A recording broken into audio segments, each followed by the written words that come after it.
Tabletop to Keyboard. I am Dustin, your resident GM for all things Zweihander here at Tabletop to Keyboard, and this is Vigilantes of Vallandria. This is Chapter 4, named Specimen 18, and we'll figure out exactly what that means here in a little bit.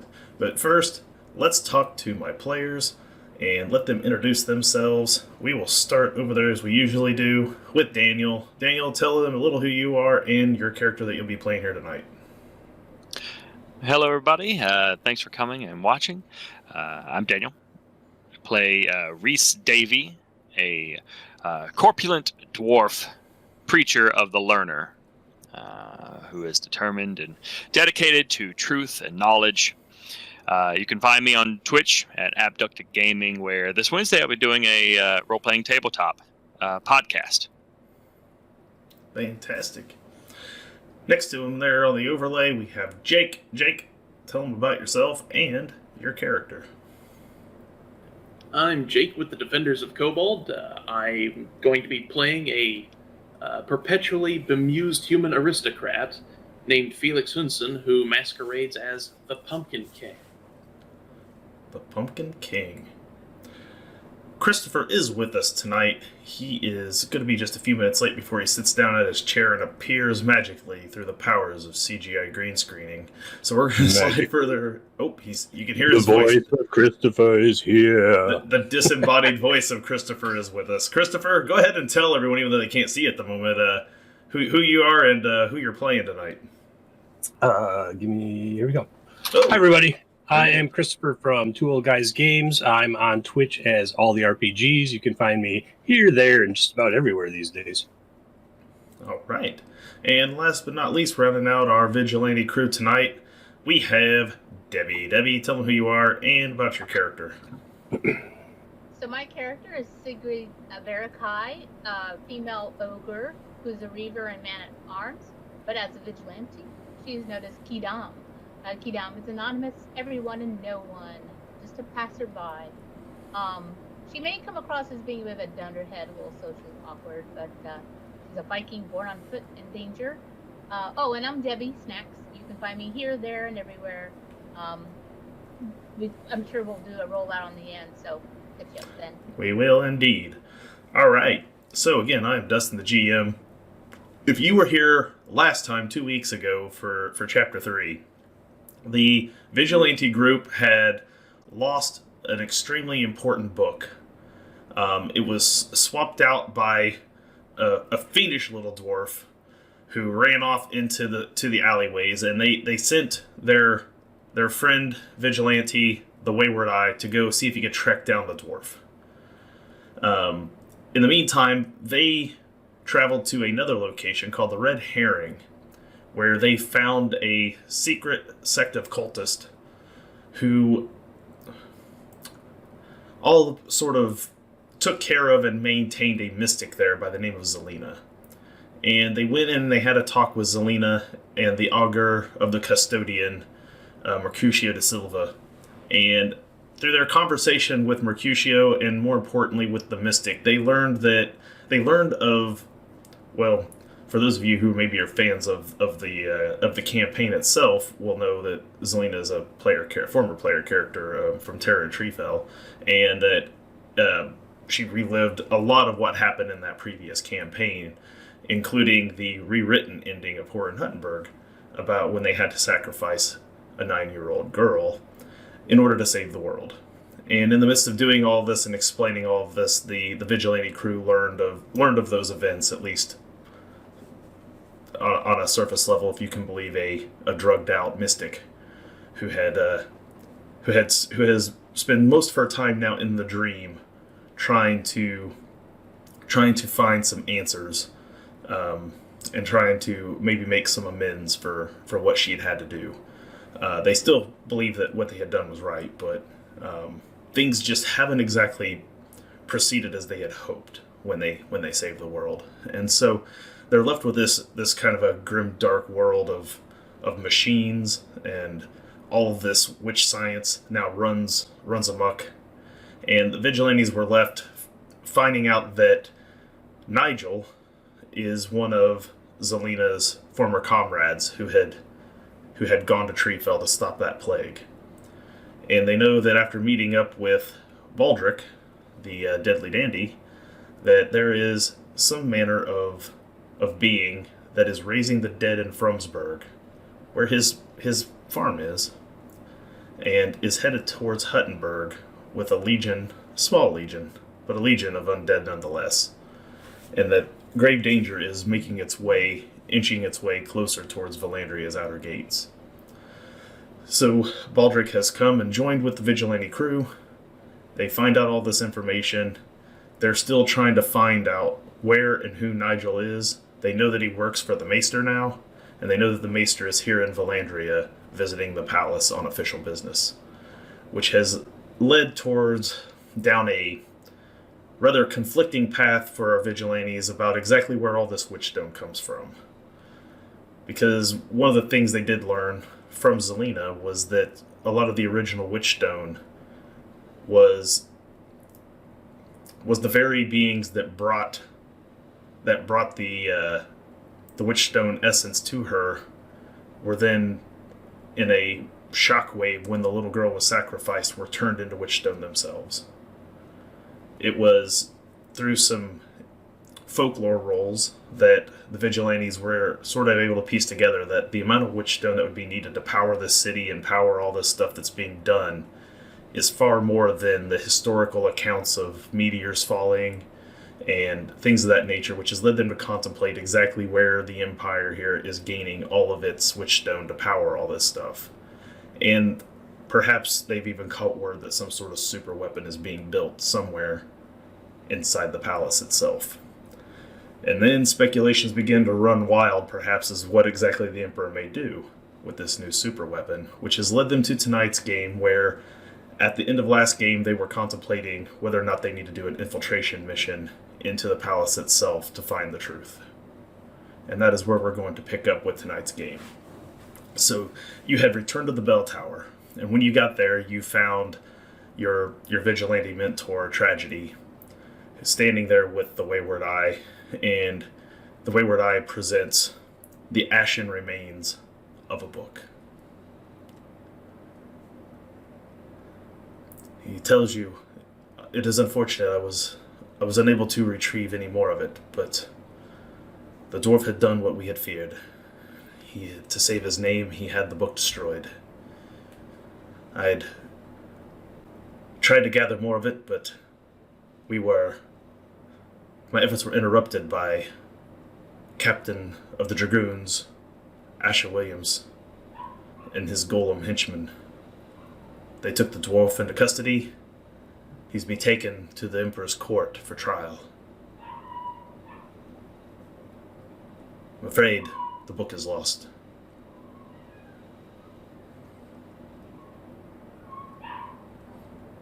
So, shall we infiltrate, free our dwarven acquaintance, and just generally make life more difficult for the Meister?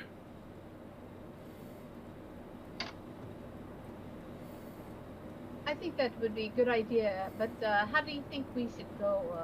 We should go about that. How can we do that? How can we rescue him at the same time? Make sure that we don't lose any of our party, as we may have done. Do we have any particular reason to rescue him? Fun. He did kind of steal the book and betray us for his own gain, thus landing himself where he is. One could say he deserved this fate. Well, I mean, the world's not run on deserves or shoulds, though maybe it should be. I more just want to ask, we have to gain from that. Certainly we have things we need in the palace, information, but do we need him? Well, I would imagine that the Meister would be there at the trial, if anything, to make his accusations publicly. That would get us closer to him.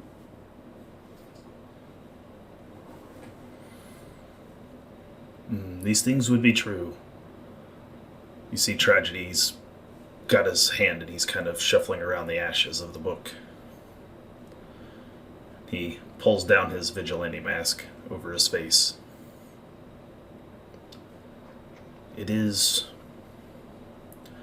true that the dwarf perhaps does not deserve the fate that he is about to be put to. He comes from a noble line, member of the aristocracy. I've known his family for at least one generation. I have intimate knowledge of the layout of the palace. I was the Emperor's fool for many, many years. I know how we can get in.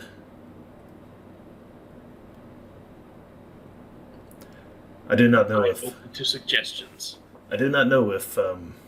if it's worth it, however, to risk yourselves to try to save him. Chuck. Well, that being the case, I don't know if it's worth saving him at this point. The book is destroyed. He claims he never wrote it. It's not as though he will recall it and rewrite it down for you. How else should we get close to the Meister, then? Perhaps you have some sort of insight as to where he would hang his hat inside the palace. The Meister's offices, of course, are in Huttenberg. If he was here, he would obviously be staying in many of the guest rooms, perhaps. Though it sounds as though they're working on something special. Some sort of military weapon. Him and Nigel both, it sounds, which either might have information for us about the source of this witch stone or this project. It is possible that if the Maester has been called in, he was not called in for a trial of a dwarf they arrested today. He was called in for something else. Perhaps to advise on this military weapon. Perhaps they would need his expertise. That being the case, perhaps that's why he brought Nigel with him. The other engineers you were looking for, Hal Davidson, Alexei Arkwright, it's possible they've been pulled in on this job as well. The barracks resides on the backside of the palace. It's of course not as heavily guarded because every man who resides in there is already a guard. There's no need to guard the guards. Most of the guards on duty patrol the front part of the palace, where dignitaries come and go, business matters are handled, and of course the Emperor's palace itself has its own special set of guards. Getting into the barracks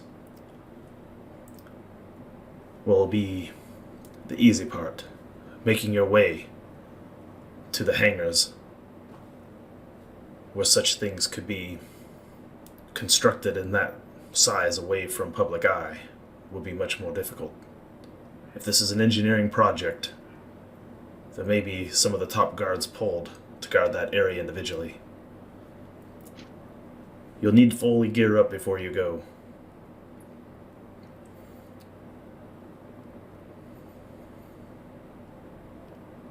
Anything else you can find out about what it is the Emperor's doing could be valuable. Well, then I say we should go to the barracks and start some fires. We might want to be a little discreet to start, but I agree with your general idea to go to the barracks. And if perhaps not initial, but eventual fire could be quite distracting, especially for a getaway. Absolutely. For once, I am not entirely opposed to the idea of cleansing flames.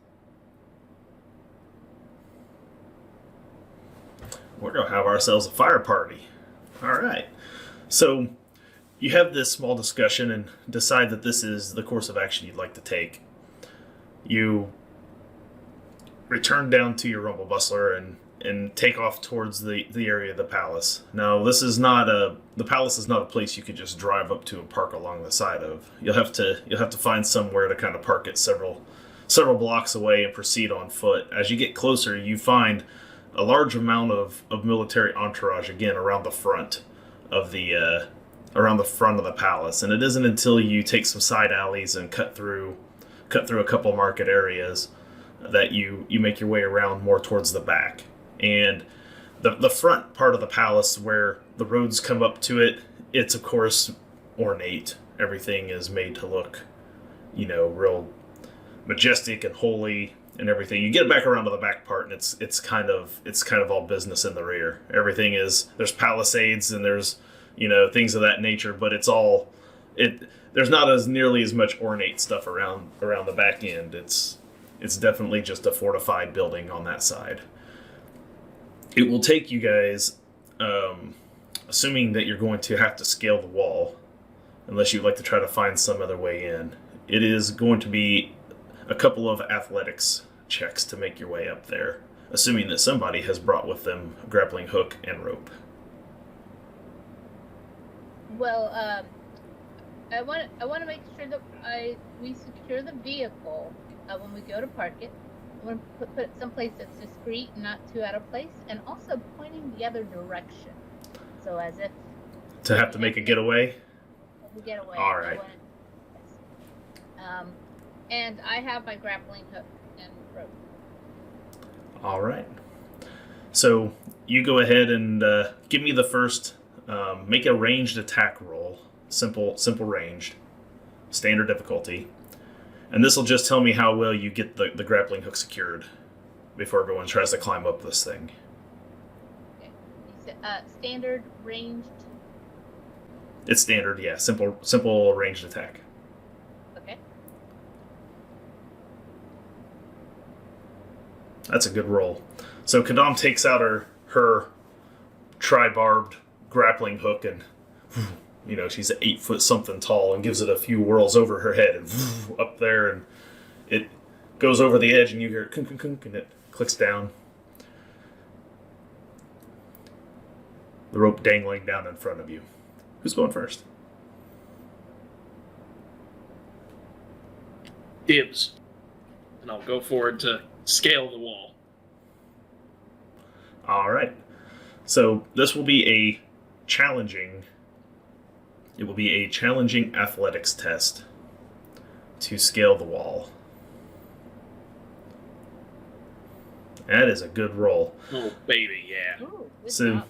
that gets you the first half the way up. Are you waiting until he gets all the way to the top before the next person goes? Or are you going to all try to go up at one time?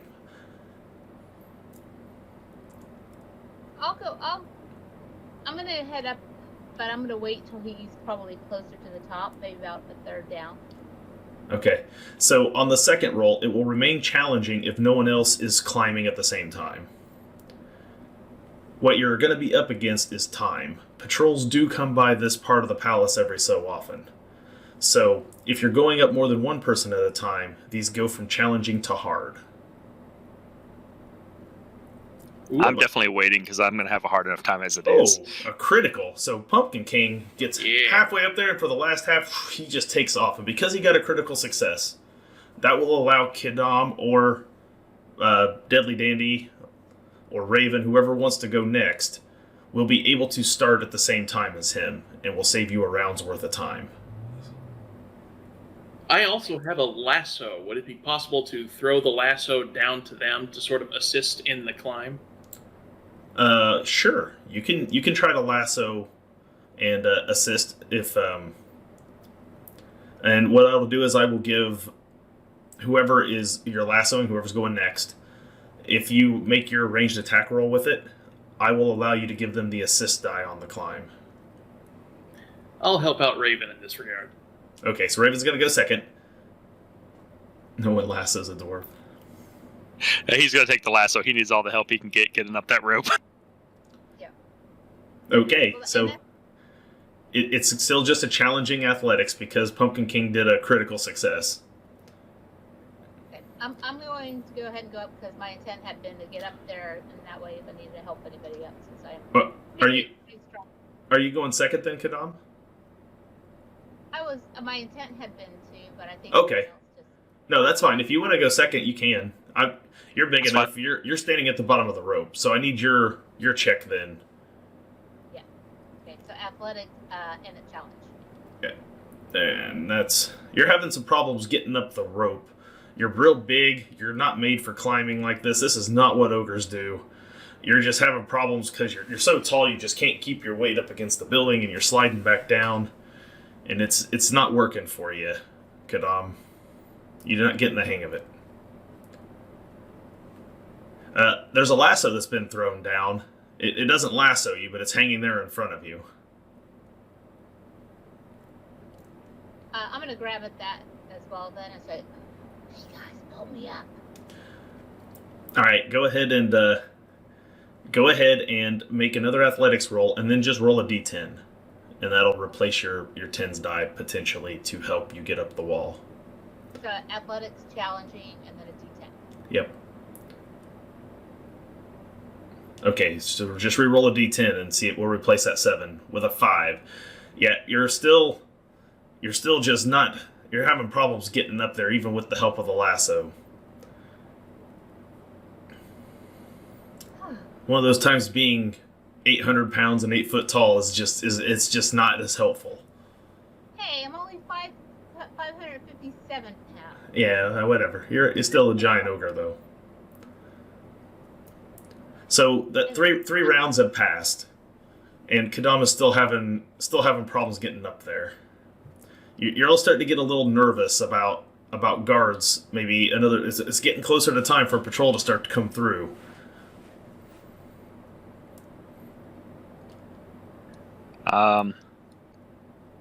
Well, I'm assuming she's kind of in the way for anyone else to try to climb up.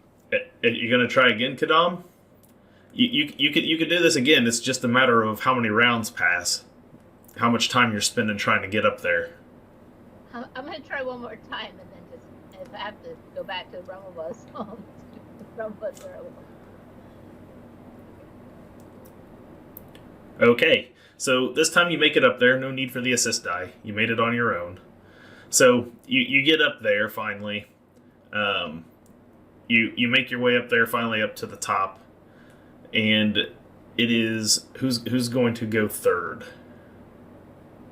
I will. I'll go ahead and go third. And I'm going to throw it out there. I think Chuck wanted to flip one of the points earlier, right as we started. Did he Just spend noticed in some? chat. Oh, before I had my screen pulled up, did he spend? Oh, he did. Yeah, 100 bits. He got 200 in there, so that's 2. We'll switch 2 of those fortunes to misfortunes. Thank you for keeping me on point there. He did those while I was still moving the stuff around. And I will certainly use help with the lasso if possible. All right. So Pumpkin King's got the lasso down there. I think I'm gonna pass the lasso off to Kadam because Okay. big and strong. Big and strong. So this will turn your you'll get the helping die. So you'll get to re-roll the helping die. It's still challenging.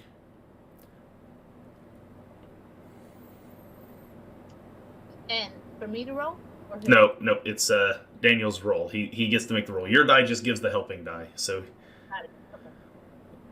oh, nice. That's a 0. So that makes it a 9. So yes, you're with the help of Kadam. She does most of the hoisting. You try to climb up about halfway. You feel your feet slipping, and you just hang on to the lasso, and she does the rest of the work, and just pulls you the rest of the way up there to the top, and sets you down there with the lasso, leaving just the rope hanging down there now for Baldric. So you're not going to get an assist die unless you want to wait around for them to range throw it back down to you. You think you can do this on your own, Deadly Dandy? I think I can if Roll20 will allow me to enter the game. It's just right now. I can also, so I can also pull the trick of throwing the rope down with grappling hook on it and try to hook it onto the back of him and hoist him up. You just want to make a ranged lasso attack and just lasso him up. Not in the face. Make your ranged attack roll while we're waiting for his Roll20 to actually load up for him. Standard, challenging, This is standard. and simple range. Right? Simple range for a lasso, yes.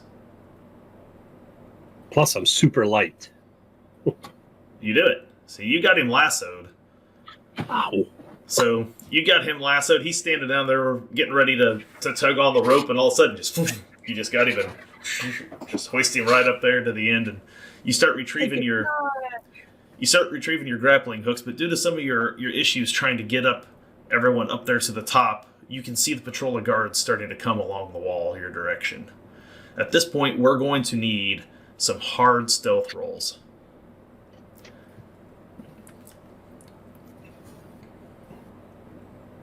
Now, we know all of our vigilantes are at least one rank trained in stealth. At least. Depending on what else they took, they may have more. And that is not looking so good for Kadam. Pumpkin King's hidden. Oh, yeah. Oh, the dwarf is hidden?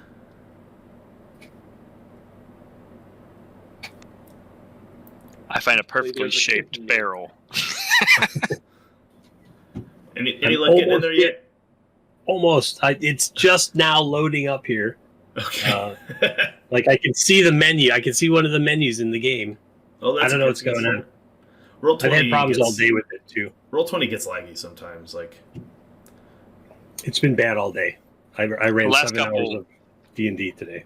oh wow. The last couple of days, it's been real laggy. Come on, Roll20. I think they're under DDoS or something Oh, that because would this has been figure. going on.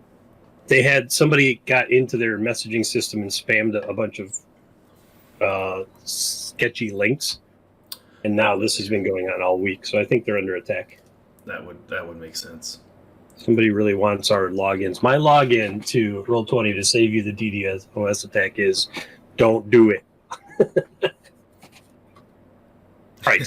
What do I got to roll? Here, I'll roll some percentage dice here. That's fine. Yeah, just we'll go on the honor system. It's a challenging, a hard stealth check. I rolled an 82, so I failed. So you failed. Would either of you who failed like to use a fortune point to re-roll?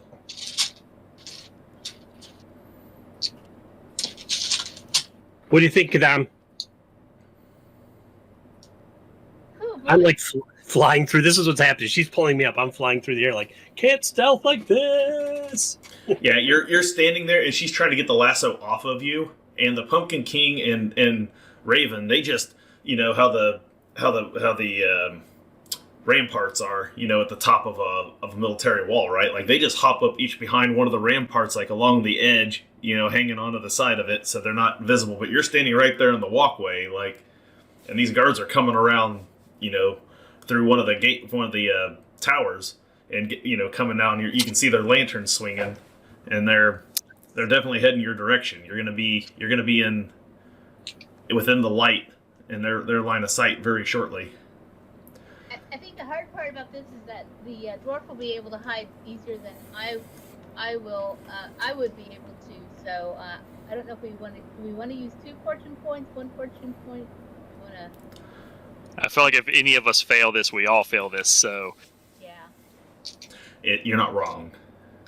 I mean, no, okay, you're wrong in that you can totally sell your friends who fail up the river and just watch them have to do combat against a set of guards, you know, or, you know, you maintain your stealth though. But, you know, it may not be what you want to do as a group, just saying, but it is an option. Now roll 20 bombs out. I will use a fortune point. You are going to use one? Okay. So go ahead and re-attempt that roll.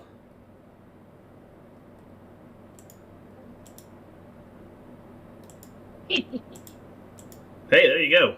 So at the last minute, Kadam kind of grabs hold of one of those ramparts and kind of flips herself over so she's hanging off the inside of the wall, like leaving the deadly Dandy still standing there. Dandy? Go for it, Dave. Are you going to use the other fortune now that she made hers? Yes, I will. Oh, hey, look, I can almost see my character sheet here. Oh man, we're Are getting you gonna close. Are you going to open? Like, there's ads playing in the background, but it loaded up the character sheet. Or did it? Oh, technology's so much fun. All right, I'm just going to roll these dice again. Just go for it. So we're on the honor system. It's fine. I'll believe you, one way or the other. 52? What's your rating? I don't know. I'm not in my character sheet yet. Oh, okay. Here, I can tell you that much because I can pull your character sheet up. Apparently, this ice cream, this Neapolitan ice cream die from Goodman Games likes to roll 2s. Oh man. Fun fact: your sheet won't pull up on my screen either. See what I'm saying? That's strange. Let's try this. Does that work? Why is your sheet bugged The first out? one had a bad SSL handshake and bombed out. Thanks, Cloudflare. That's so 54 strange. minutes ago, a Roll20 said, nope, the servers are fine now. Everything's fine. Uh-huh. That's weird because I can pull up everybody else's sheets because I just added a talent to Raven before game. Oh wait, oh here it is. I got your sheet. Did yours pull up? For Okay, you? good, because I do not. Okay, so your stealth is a 47, Oh, and it's hey, hard, so that's 27 is your odds. yeah, I rolled a 52. Okay, well that's not gonna cut it. Look, I could do it now. Oh, see, now it rolled. Now it's, Now, is it finally there? sorta. Not all of it. You didn't make the roll. The roll finally came through. You didn't make it there either. So 3 fails. I'm all fails. okay, so on to the combat screen we go. Okay. So you There I am, see just hanging around. a set of 4 guards come rushing your direction. So Dandy is going to start out probably very happily in melee Yes. with these 4 guards. The rest of you will start at short range as you're all hiding.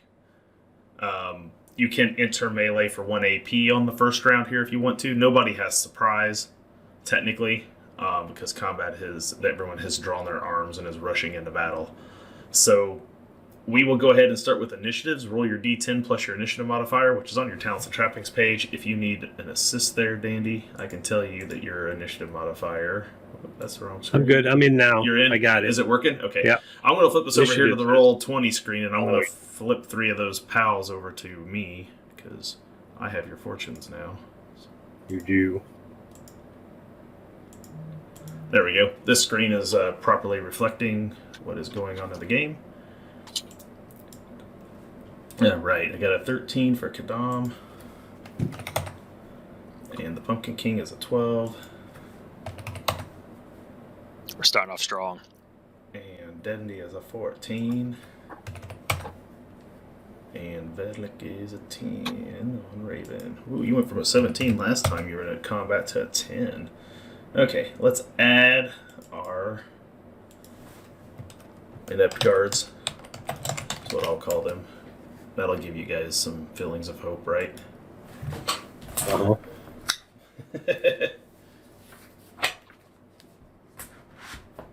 What is their initiative mod?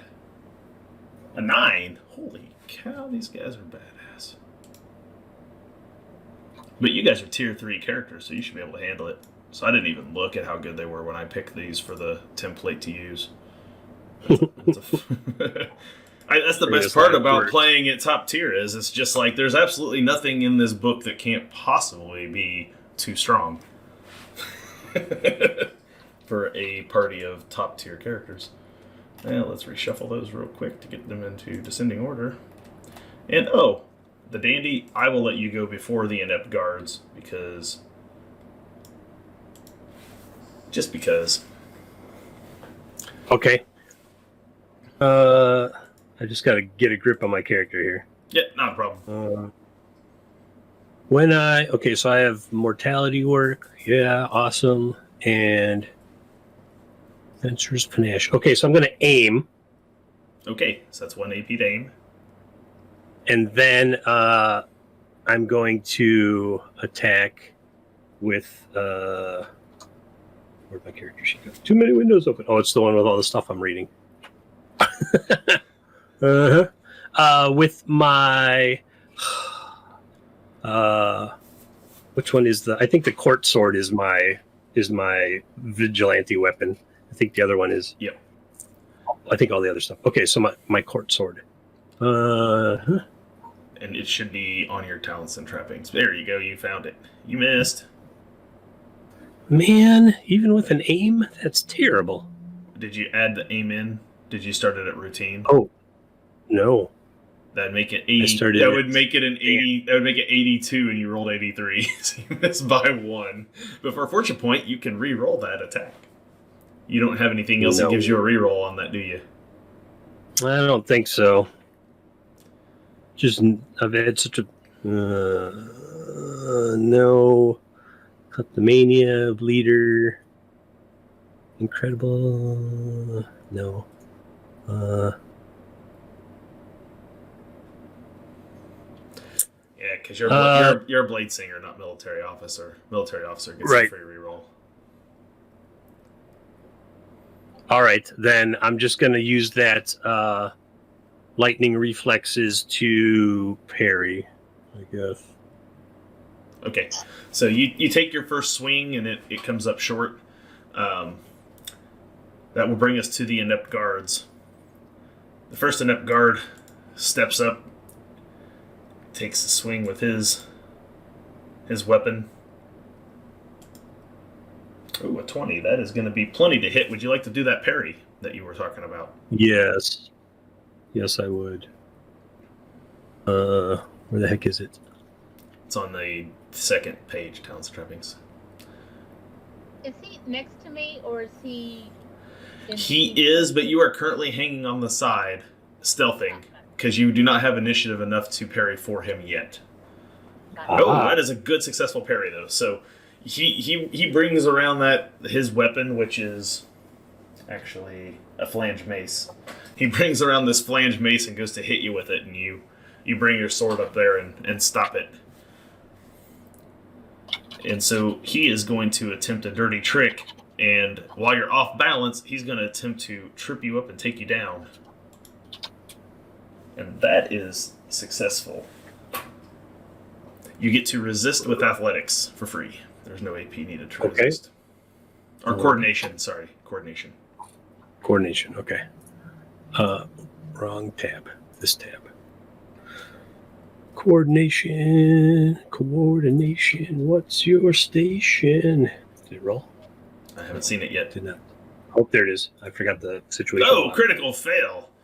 Oh, that's no good. So you get you're just quitting now. He does it. He kind of does this move with his shield. He comes down with his flange mace and you block it. He takes the shield and just kind of sweeps your leg and just takes your feet out right from under you, and boom, you hit the ground. And you know how low he had to go to get my legs? Yeah, I know. That's a hell of a move.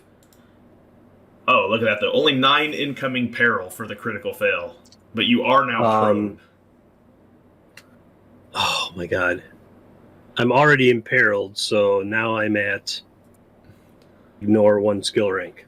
Is 9 enough to do 1 to you? Yeah. On peril? Okay. Then yeah, it's 8. You're at -1 skill rank. So boom, he knocks you to the ground and it kind of knocks the wind out of you. So, you're laying there, you got 3 more guards that are about to do what guards do best. And they move up. Cool, I'll start rolling up a new character. The second one takes a swing down at you. Oh, he hits with a 20. Did you have an extra AP bank? You use lightning reaction. Did you have an AP left because you aimed and took a swing, right? I aimed and took a swing, and then I used the extra from lightning reaction, yeah. Right, but you have 3 AP around normally. So then I must have you the have one left. 1 left. So you can still attempt to parry this as well. You are, before you parry, though, you are prone. So that makes it a hard parry.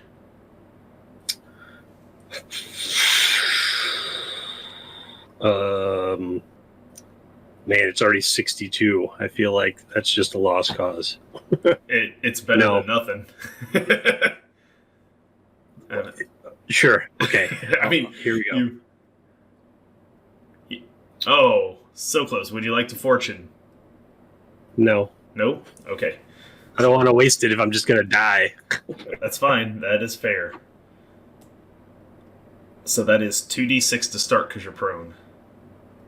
Yeah. Oh, that is not what I was supposed to do. Here, roll 2d6 now. Oh, look at that. Oh, that is pathetic. So that's going to come out to be, that's going to be 9. So now I'm at ignore 2 skill levels. Keep going. No. That's not peril. That's damage. Go to your health bar. Oh, that's Go to the health track on the second page and see what your damage threshold modifier is. Wait.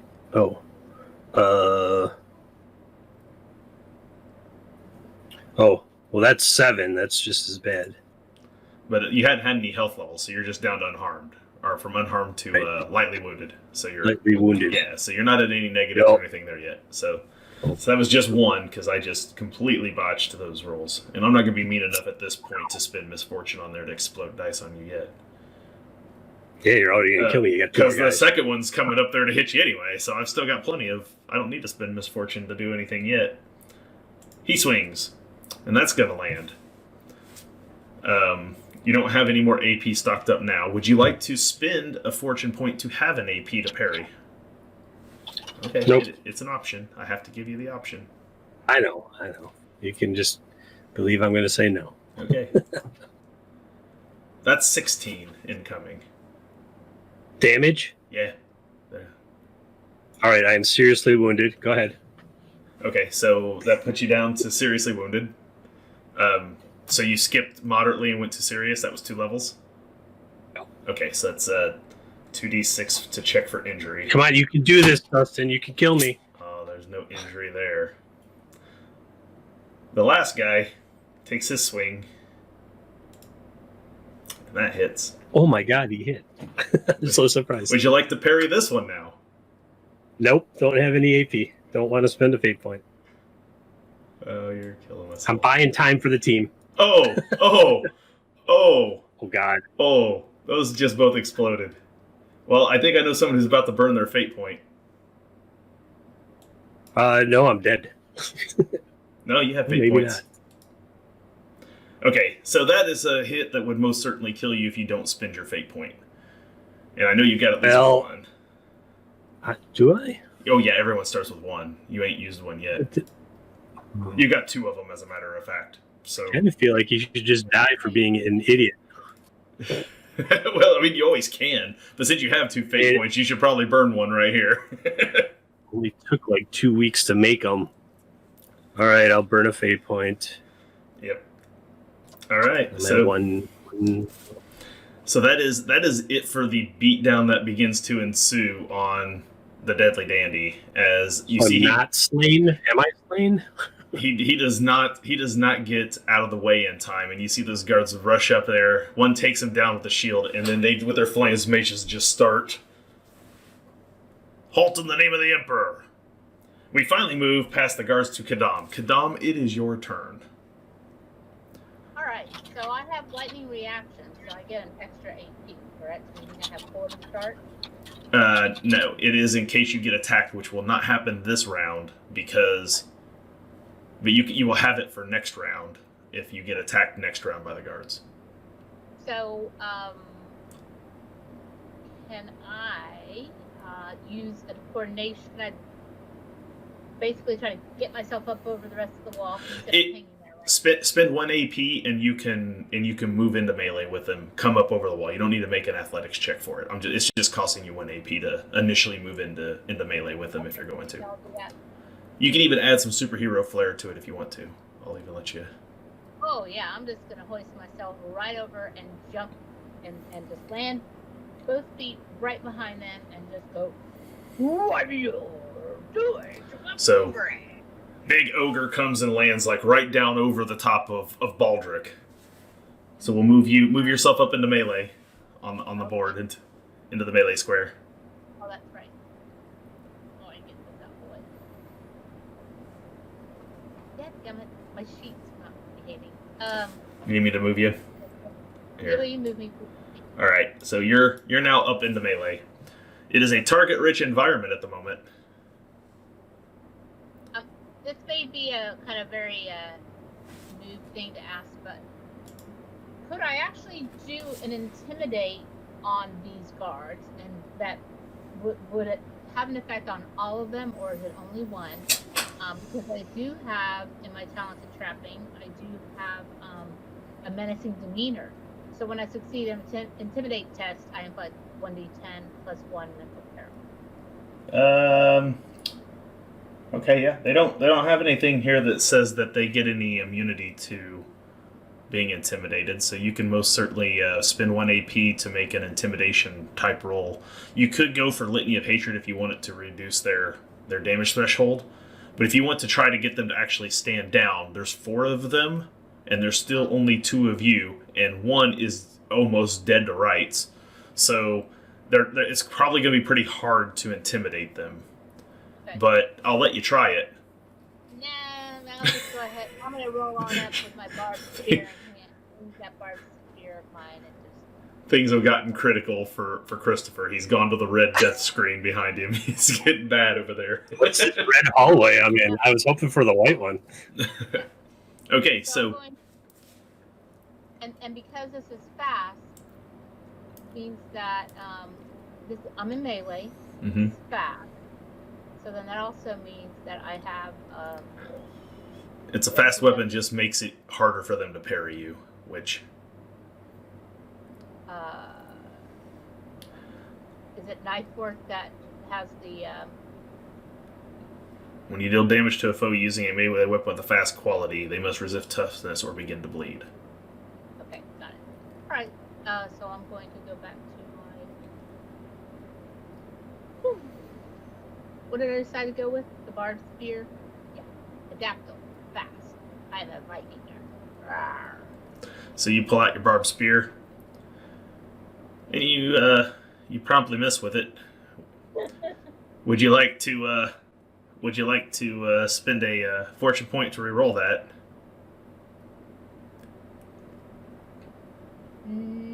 What can I do with my last AP? You can attempt a perilous stunt, a takedown, a dirty tricks. You could Litany of Hatred them or leadership. I'm gonna do one. I'm gonna use my last AP for Litany of Hatred. Okay, so that's it. That is an intimidate roll. All right. Standard. Okay. Intimidate, and that's the... Ooh, a critical fail. Jesus H. Christ on a cracker. Boy, when things go wrong, they go wrong. You suffer, that'll be 11 incoming mental peril. Roll 20 is out for PC blood today. So on your sheet there on the first page, does 11 push you over? No. Now your Dunderhead flaw, I think, will activate here. I can't get your sheet to pull up. I can't read Dunderhead on there. My peril threshold is 14.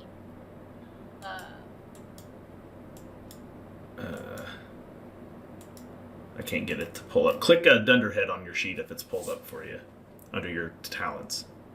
Under talents? Yeah, I wrote it as a talent even though it's a flaw. You should have it. Oh, You should have the rule put in there, so it'll show up on the screen. I hadn't seen that you put... Let's see where you put that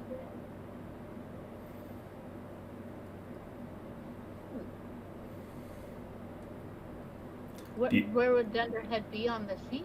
On the second page for talents and trappings, there's a section there of talents. It's a long list of all the cool little abilities I put on your sheet. One of them is a flaw that says Dunderhead. Should be. Oh, you did not. Yeah, I did. You I put everybody's flaws on their sheets. I have a Seaborn fear, but Yeah, that's on there too. There should be Dunderhead should be on there. I can try to search for it, but with Roll20 acting weird, I don't know if it'll let me search. yeah, no, I don't have that. Dunderhead is your flaw, right?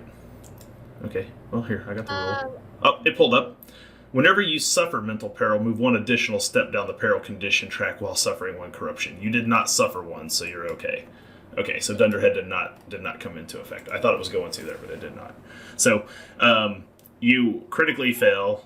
You kind of growl at them, and they do not seem shaken at all. They just kind of all look up from Daily Dandy at you, and then they all raise their stuff like they're gonna beat you down next. And that's when the peril would have set in. But you've resolved yourself, and you've got AP to parry with, so you're feeling okay about your life at the moment. And you don't have any other AP to spend at this point, except your lightning reaction. So we'll have to wait for that to come around. So Pumpkin King, it is now your turn. You are stealthed and hidden. No one knows you're there. Jake, you're also muted, I think. Yeah, sorry. I forgot I got push to talk going on here. I'm going to come out of stealth and try to make my way into the melee. Okay. How many action points would you say? 1 AP moves you into melee right now. Okay. I put you at short range because you guys were relatively close, just not actually in melee. So 1 AP gets you in there. I'll get in there.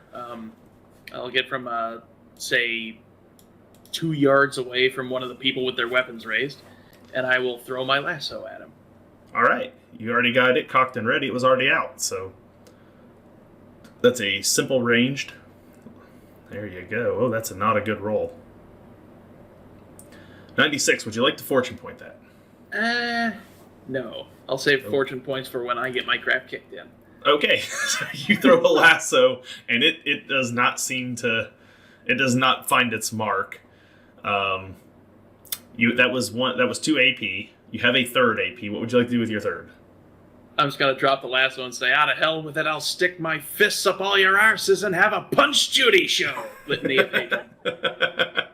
Litany of Hatred. Okay. Let's see that Intimidate roll. Hey, there's a good one. So you reduce their mental and peril thresholds by 1.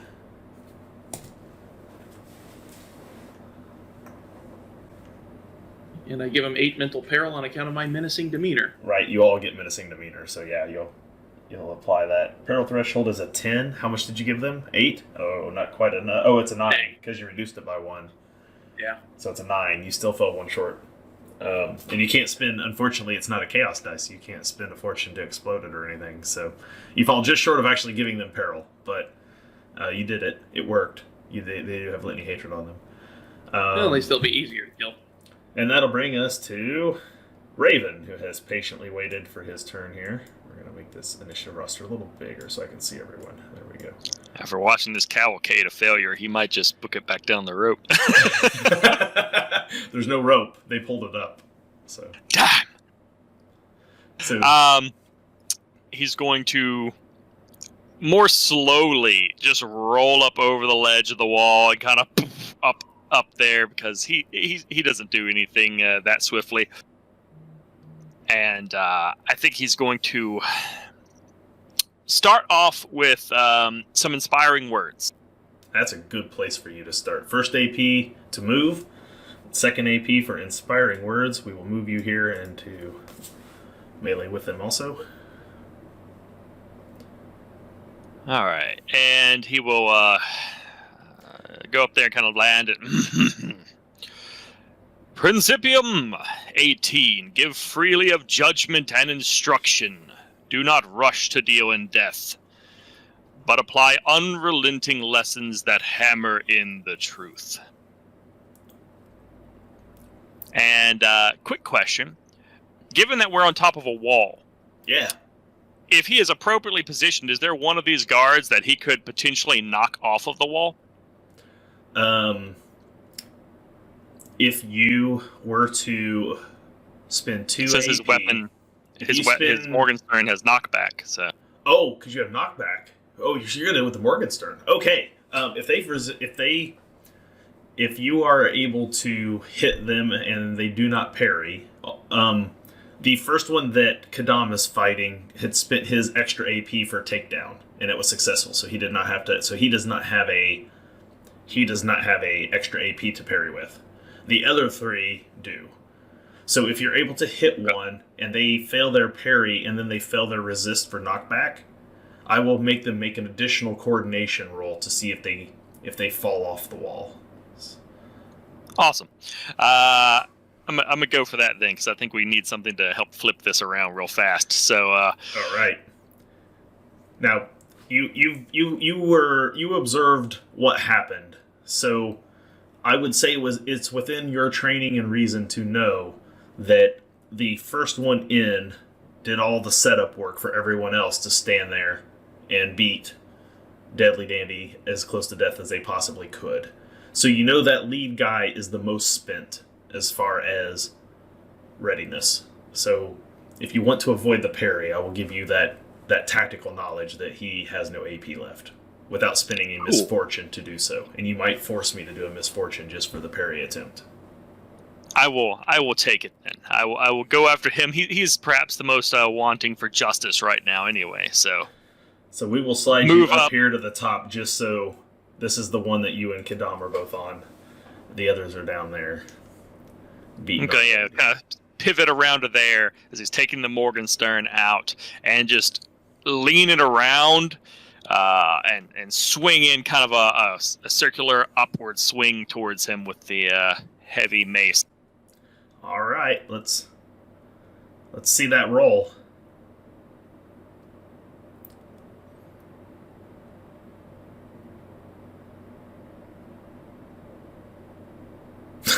Critical balls. So it's gonna glance off a shield, and because you positioned yourself to try to knock him off the wall, and you swing in as hard as you can, I'm going to have you make a subsequent coordination roll yourself. Standard. So fair. Just standard. I forgot to actually roll for inspiring words also, but oh yeah, we'll do that. We'll do that here in a second as well. We know you're going to critically succeed on that one, right? So.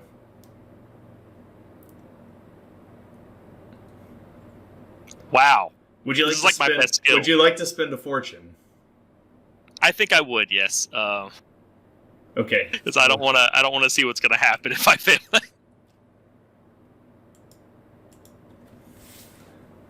That's better. That's a little bit better. Okay. You still get the peril for a critical fail, but you're not going to fall to your near death. We're on a roll, everybody. So that's 10. 2d10 plus 2. Gives you 10 incoming peril. Probably not enough to touch you. I've got 11. Yeah.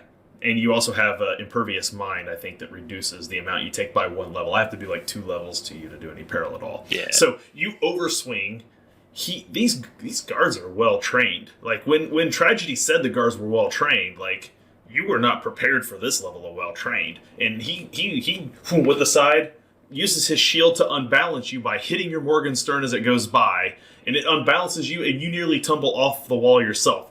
But you grab onto the ledge, and you're dangling off the side, and it will cost you 1 AP to get back into combat again next round. It's fair. But this is a good time for you to go ahead and fire off those inspiring words as you tumble over the side of the. As you tumble over the side. So we'll move you back to short range just to represent that you need 1 AP to get back into combat.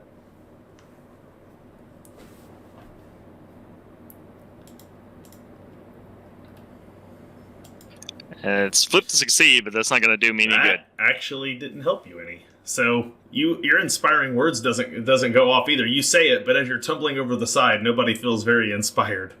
And your words fall on deaf ears as we go back to Deadly Dandy, who finds himself prone on the ground. Life is not good. Dandy, would you like to spend 1 AP to get up?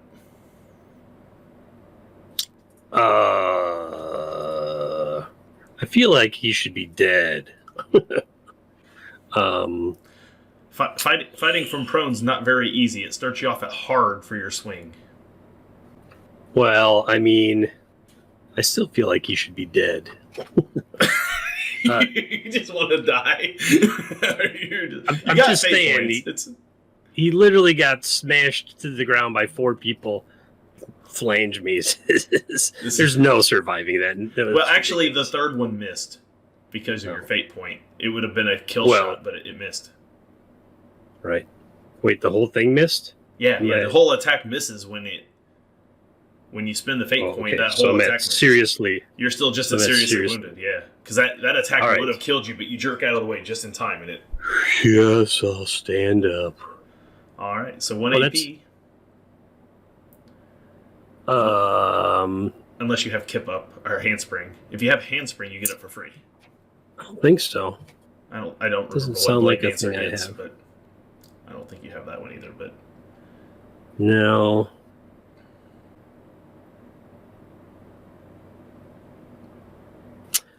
No. So, yeah. Stand up and I don't know, jump over the side to my death. do you have a lasso, grappling hook, or are you gonna try to Batman this thing and swing away? No, I'll even though Deadly Dandy feels like it's a lost cause, he will attack.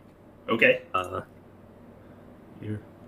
I don't have time to aim because I had to use an AP to stand up, so I was just gonna attack. All right. So With his you're at standard critical success. Oh man. I got a 1. Yeah, that's a critical success. So, that means they cannot parry you. First off, so you don't have to worry about that. Oh, parry and that was they- that hard. Yeah, but it doesn't matter. A critical success is a critical Right. success. So, right. yeah, you come swinging through with your blade, and I believe you have a blade dancer thing that does something for that. I totally possummed them. I think You did. think I'm dead? If I had, well, that's the take aim thing. Wait, the blade dancer. I thought you. Knife work. When I deal damage to a foe using a melee weapon with fast, which it is, They bleed. they must resist with a toughness test or begin to bleed. Okay, yep, everybody's got that if you're using fast weapons. So let's give them their toughness test. I need to move that initiative to the other side because it is right in my way on this side of my dice roller. He does pass his toughness test. So he's not going to bleed, but he does... Sheesh, nice. You are going to start out with 2d6 base damage for critical, plus your... it did 13, so you get to add an extra d6 for the critical. Sorry, the damage is 13 is already on there, so roll an Oh additional yeah, d6. yeah, and a D6. All right. Yep. Five. That's additional five, so that's 18. Let me find my page again. I think I You thought moved you all killed me. It's hard to tell when I'm bleeding with this red here. it. Okay, so that puts him down to moderately wounded. So that is 2 health levels of damage. You get to roll a d6 to check for injury. 5. Would you like to spend a fortune to make that a 6? Do we have any? You got 2 left. That's only a moderate injury though. They're like not the greatest injuries in the world, but Nah. It's all right. I'll pass. it's all right. You hit him well. So Just happy to not be you dead. have 1 AP left, and you still have lightning reaction should you get attacked once. Oh yeah. I'll bank that, and then I'll use my free AP to parry. Okay, so you have 2 parry APs should you need them this round. All right then. So Dandy is done. It is Inept Guard's turn. We'll start with the top Inept Guard. That Inept Guard, most certainly, after watching the Raven fly past him, that guard thinks that he's fallen to his death. So he's going to turn towards Kadam, and he is going to attempt. Ooh, what's his guile check? I don't know if he would think he could trip this big ogre and do a takedown. Now he'll just go ahead and attack. Ooh, a 90. I am re-rolling that one. I'm going to spend one of my misfortunes and give you a fortune back. That was bad. We can't do that. We're going to try that You again. have plenty. Yeah, I know. 21, that's better. So his flanged mace. He takes a swing at you, Kadam, and you have a lightning reaction set up, ready to go. So you can attempt, of course, to parry this at standard. Okay, I will do that. All right. And so for a parry, I can just select. I can select martial melee or simple martial melee. Can I? Yeah, just set your difficulty first and make sure any bonuses you have are added in.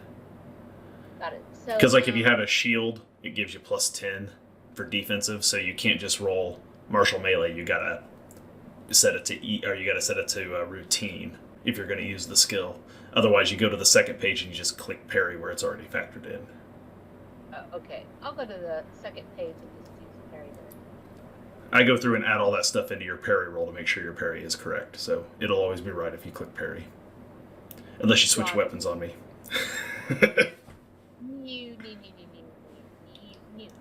Okay, so standard at the top, but then down the parry. Oh, there we go. Yeah, parry. All right. And no modifiers, situation modifiers here. Nope. And you didn't make it, though. Would you like to spend the fortune to roll the parry? Or are you just going to take the hit? Oh, did you say I was supposed to take two? I can do 2 parries? You can't spend a second AP on the same parry. Got it, okay. You do have one more AP banked for parrying if another attack comes in. You just can't use it again on the same attack because you already failed. So you have to spend a fortune to re-roll, or just take the hit and say, we'll move on to the next one. I'm going to take the hit. Okay. This is only a D6, so that's not so bad. He didn't like critical or anything. That is 11. It is below my damage, yeah. It's below your initial damage threshold? Yes, which is 12. That's right. Ogre. So, yep, you are not damaged by it. And that'll bring us to the... What will he do now? Yep, the second one is going to move up onto you and is going to attempt the same thing. He hits. Would you like to attempt to parry it also? Yes, I'm going to attempt to parry him.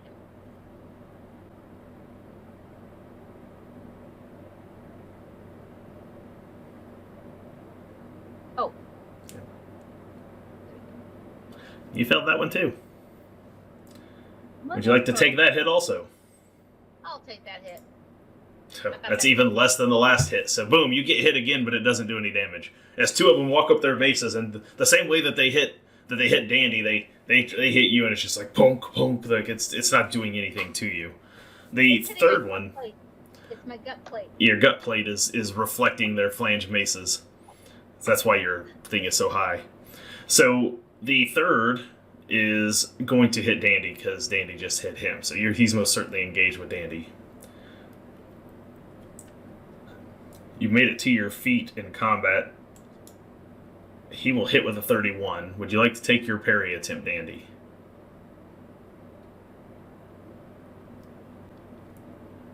You have a... Yes, I do. You have lightning reaction, so you most certainly can. And you banked an AP, so you have 2 parries as well. Oh my god. Nope. Would you like to spend a fortune to not take the hit? Nope. All right, then. Nope. Ooh, a 5 plus 7. That is a 12. Oh, I'm only grievously wounded. Oh, Grievously. Is that 2 more levels on you? That's just 1. I was already seriously. Oh, you were seriously at Grievous? Okay. That last hit that I countered with the Fate would have killed me because that would have been 2 levels. Right. The second threshold is 13. Okay, so that is 3d6 to check for injury. Huh? There are none. So you do not suffer an injury. Ooh. Insane. So, all right. The last one is going to take its swing at Pumpkin King, who tried to lasso him and failed.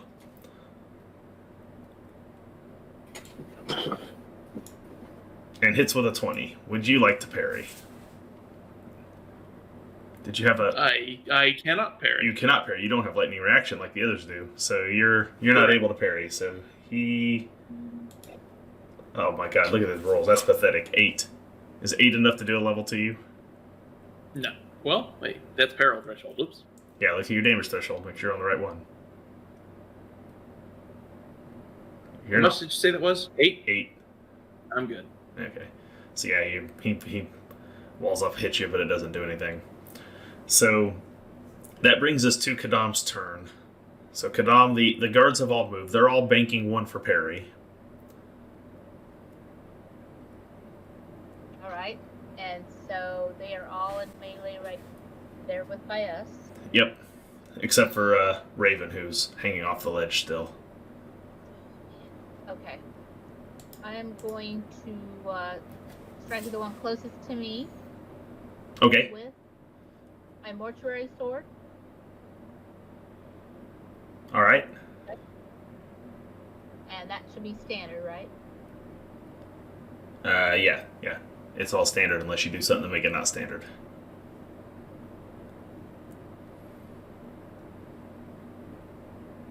That's a hit for 11. Ooh. Your natural roll was a 3. So, yep, that is 11. That is enough to do a level of damage to him. So this one now is lightly wounded. Okay. So now because I have lightning action, I should still have 3 AP. You have, yes. Yeah, you had 3 AP, so you still have 2, and you have lightning reaction for a third if you feel you need that many. Okay. Can I strike at the second one? Nope. You can only take 1 attack action per turn. But I can do a perilous action. You can take a perilous stun on one of them if you want. Okay. I often recommend doing the perilous stunt first. Got it. Because if you do dirty tricks and you blind them, then they can't parry. If you do a takedown and they fail and they go to the ground, now you get double damage when you hit them. So, in my opinion, you always lead with the perilous stun if you're going to do one. Got it. Like I did a Baldric. Yeah. It's like perilous stunt is that I could have attempted to push one of them off the wall. You don't have a weapon with knockback. Oh, got it. You have to have you have. Oh, 557 pounds. Doesn't matter. If your weapon don't have knockback, you don't knock them back. You just don't fight like that with that kind of weapon. Zweihander's all about weapon selection. Weapon selection's everything in Zweihander. Oh, I thought I was gonna use my gut plate and just belly buck him off this wall. Yeah. I'll let you make a takedown maneuver if you want to attempt to do takedown on him that way, but. Yeah, I would attempt to do a takedown maneuver. Okay, so then that is athletics, or coordination, sorry. You didn't charge. If you did a charge maneuver, it'd be athletics, but it's not. So you get a coordination roll, standard, Okay. and then they get to resist with coordination. You did not succeed. So your attempt at belly busting with your gut plate does nothing. These guards are hardened. You see they brace for impact. Like you didn't know you were fighting like the Atlanteans or some shit, but apparently you are. They're like all Super Saiyan up here apparently today. So there you are, hitting them, and it doesn't seem to do anything to these guards whatsoever. You still have 2 AP. You have 1 AP and a lightning reaction should you get attacked or an ally get attacked. Since you're up there with them in melee, you can parry for other people if you want to, because you're man at arms. So. Yep, that's a field ball. Okay, I'm gonna bank those last 2. All right. Might save your comrade's life. So, Pumpkin King, we're back to you. Your lassoing failed. You have one guard that you have clearly got his attention by attempting to lasso him.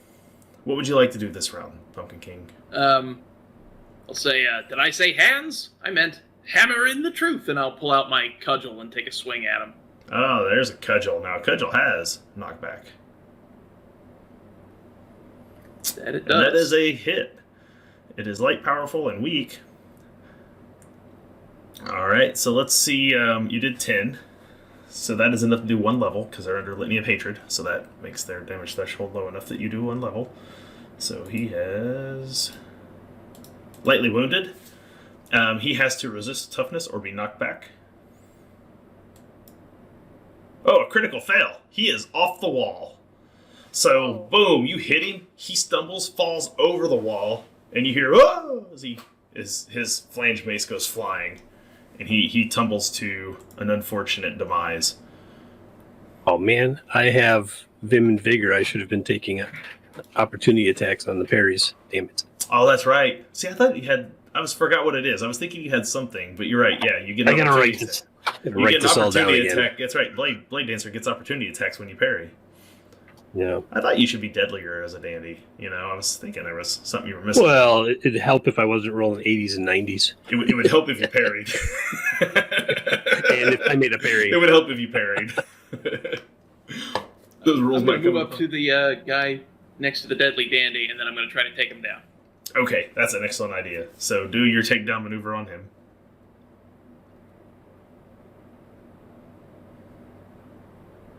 Oh, would you like to spend a fortune? No. I'll just heckle him. All right. You've already got Litany of Hatred, so you don't need to do that Yeah, it's again. just, You're just okay. a random taunt like, yeah, how do you like them apples? All right, so you try to take the guy down, but he has really good footwork, and you're not able to leg sweep him. So that'll take us to Raven. You're hanging off the side of the ledge. Suddenly, guard goes flying over you. Oh, and you see him fall down, plummet to the darkness below, and a bone-cracking thud hits the ground. Realizing Give that was a almost, grunt. that was almost your fate as well. I grunt of exertion, throw myself back up on there. That's 1 AP to get yourself back into the fray. Run back up to Kadam and the one that she's been hitting, that Yes. already hurt, I think. Yep, the one with the dot on it. Yeah, and let's see, one to move up. I'm going to run up, kind of jump, and belly slam and try to do a takedown on him. All right. I like that this group's signature move has become the belly slam. That's their signature move. Using what I got. All right, so attempt your coordination to take down.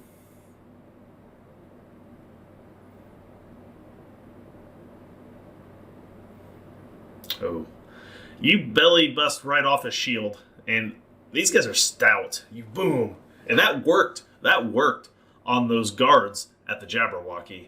It did not work on this guy. You guys were told these were highly trained guards. You had no idea they were this highly trained. And so that doesn't work. You still have an AP left, and you can still take a swing with your Morgenstern if you'd like to. I'm gonna risk it. Might as well. You got knockback on it, so we'll honor the attempts to knock them off the wall with knockback.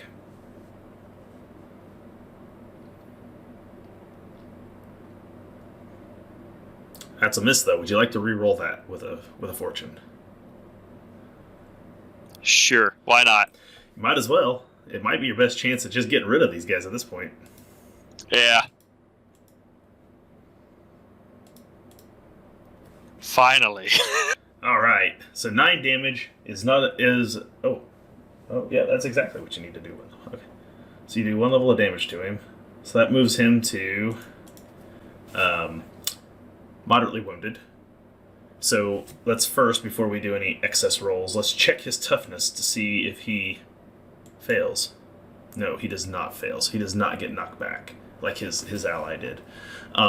He does, however, you get to roll a d6 to check for injury. If it rolls a 6, we will go to the injury chart. That is not a 6. And your weapon is not one of them that does injuries on 1 or 6, I don't believe. So you're... I don't think so. Is it vicious? Is Morgenstern vicious?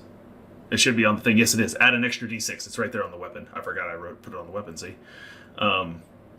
So yeah, add an extra d6. You get to roll 1 more to check for that injury. I shouldn't. What quality is that with? Vicious. A vicious weapon rolls an extra d6 to check injury.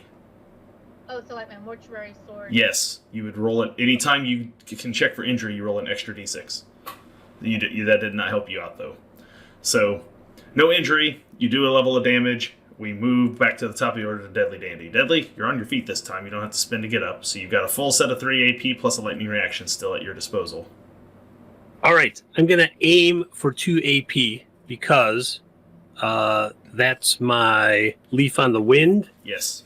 When I aim for 2 and it's strike with a weapon, I roll 2 Fury dice to determine damage. You start And with then I can take aim as a reaction before parrying attacks. Right. Which is 0 AP. Okay. So I will aim for 2 and then attack. So that moves your attack to easy. The easy way to calculate that in is just make it easy. And when you make something easy for you, Sword. it shifts the opposite direction for the parry. So if you make something routine or easy by doing something, it makes it harder on them. And you... Oh my god. Would you like to spend a fortune to re-roll that? Because your odds are so good. No. All right.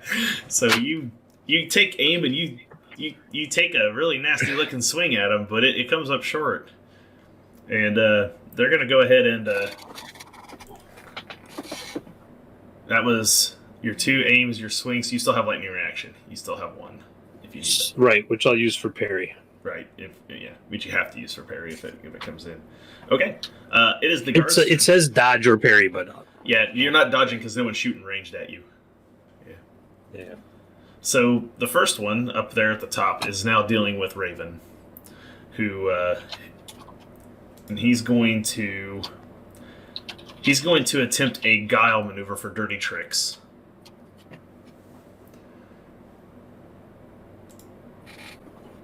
That is a critical success. So you can no longer parry. And as he throws pocket sand in your face, you find yourself blinded. And because it's critical, I'm going to apply some... It gets stuck in my goggles. It's stuck in the goggle. Okay, so that's 12 incoming peril applied to this. That does go over my 11, but Impervious Mind reduced by drops it 1. down to 0, so you don't actually take peril from it. That's unbelievable. So you are going to be blinded for this round. You will not be able to parry, and he is now going to attempt to smack you with his flange mace, which he does so, and you cannot parry as we just discussed. So here comes the damage. Bring it. Oh, that's lame. I don't like 1. Let's explode that one. I like explosions. That's a 6. Oh, another 1, 6.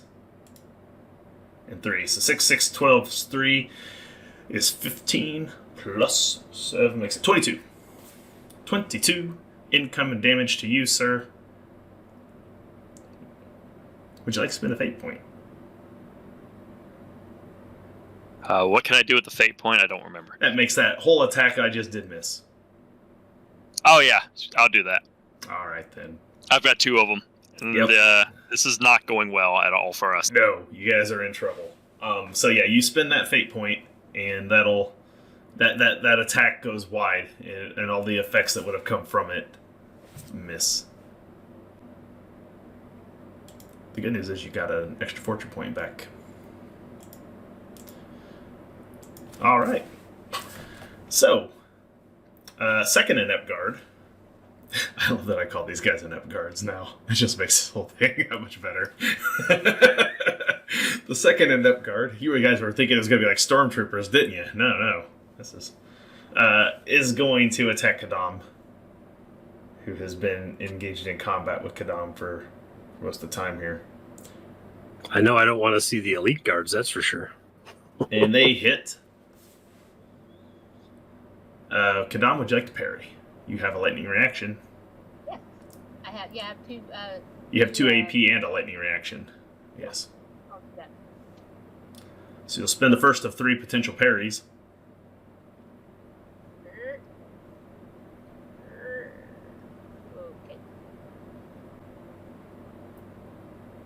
You successfully parry it. So that attack comes in, and boom, you knock it out of the way.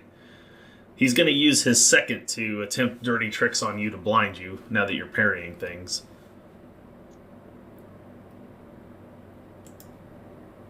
Oh. He succeeds. You get to resist awareness. Which What? you get to resist with awareness for a dirty trick. Poor Raven did not get to resist because it was critical. At standard. Yes. Right. Yeah, it's just standard. Everything's standard. You did not. So you are blinded and cannot parry for the rest of the round. They are reaching for their pocket sand, and they're throwing it in your eyes to blind you. Now, since you stored back an AP for parry and you won't be able to, would you like to use your last AP to do something else?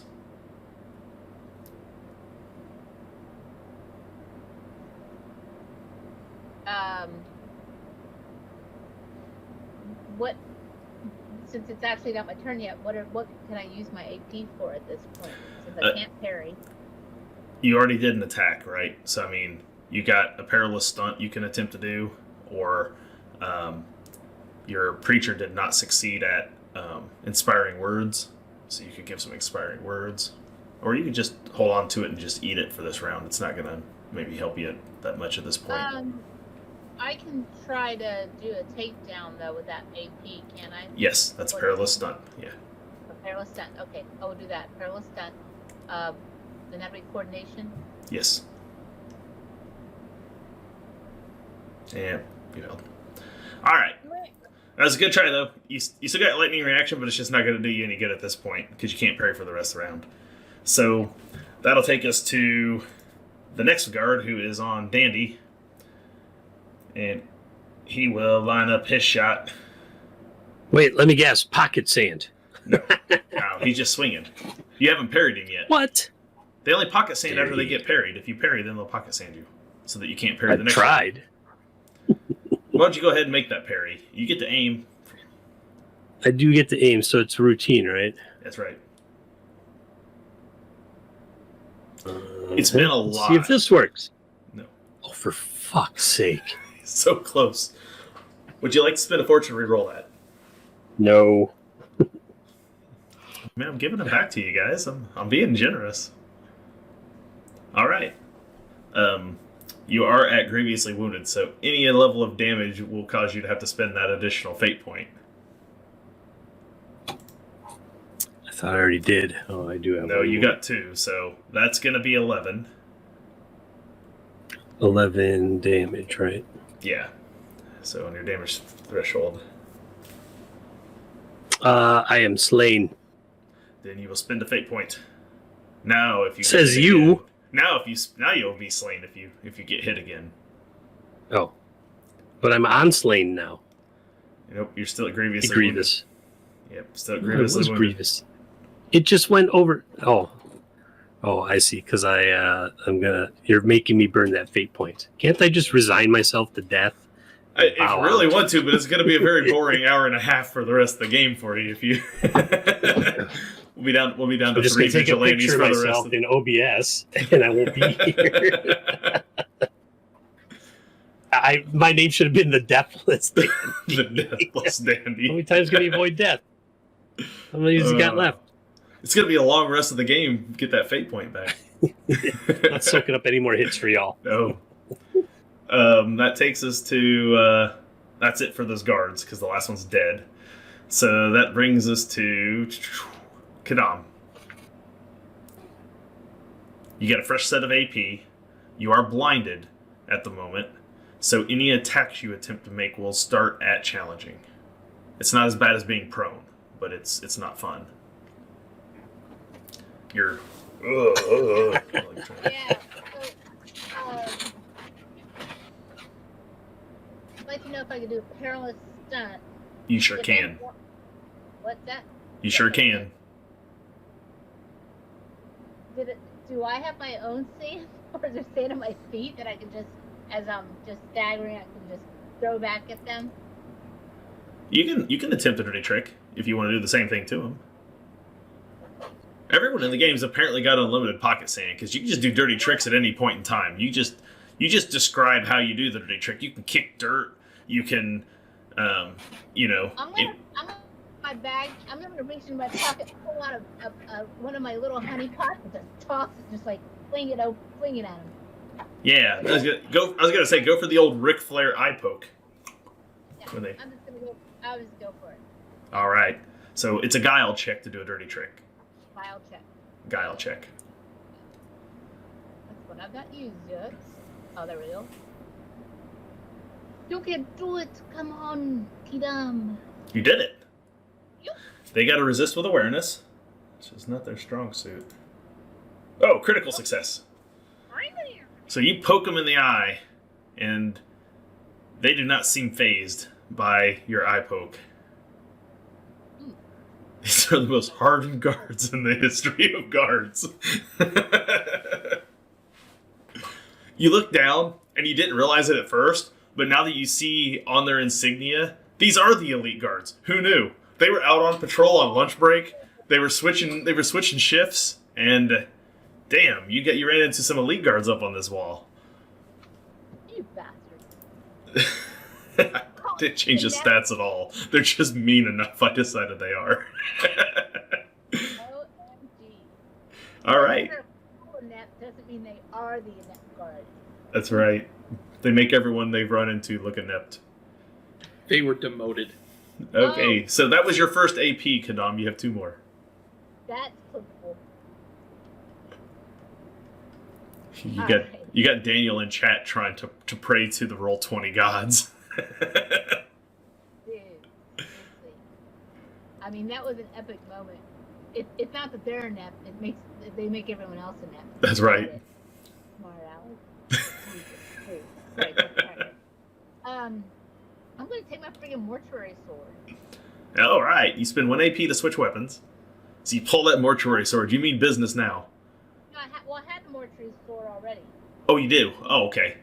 Yes, then you do not have to spend the AP to switch weapons. I thought you had a fast weapon out before.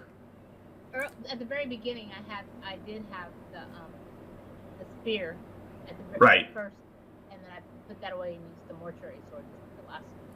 Okay, well, it takes 1 AP to switch weapons. So if you switch weapon, you have to spend 1 AP to do it. Okay. I should have done that on the second. I should have done that on the Right. second round. Which you hadn't done. So that's why I figured you're spending 1 now. Oh, I see. Okay. Because you banked all your APs for parries last round.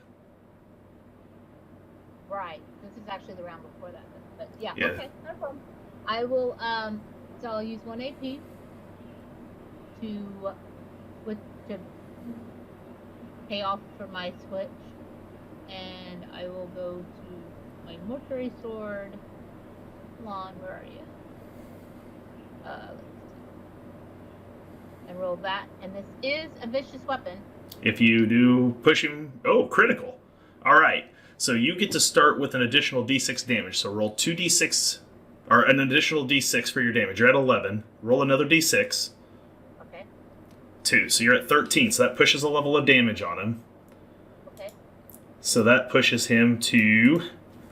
seriously wounded. That would normally be 2D6, but it's a vicious weapon, as you said, so you get 3D6 to check for injury. Okay. So meaning now I roll 3d6? 3D6s, and if any of them are a 6, you do an injury. And you got 1. It's okay.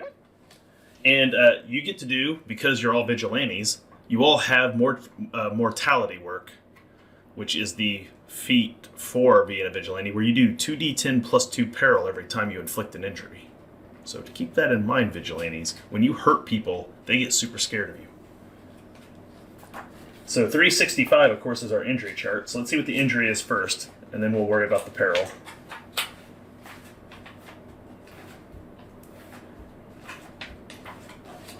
All right. You are on serious injury, so roll a d100 to see what injury you have inflicted upon this poor guard. A 28. A 28 says that you have done a fractured larynx. Until he's recuperated, he must succeed at scrutinized test in order to speak. So you have... call for anybody else then now, can you? You have put a nasty gash across his throat. All right. Now you get to do 2d10 plus 2 peril to him. 2d10 plus 2. Okay. Correct.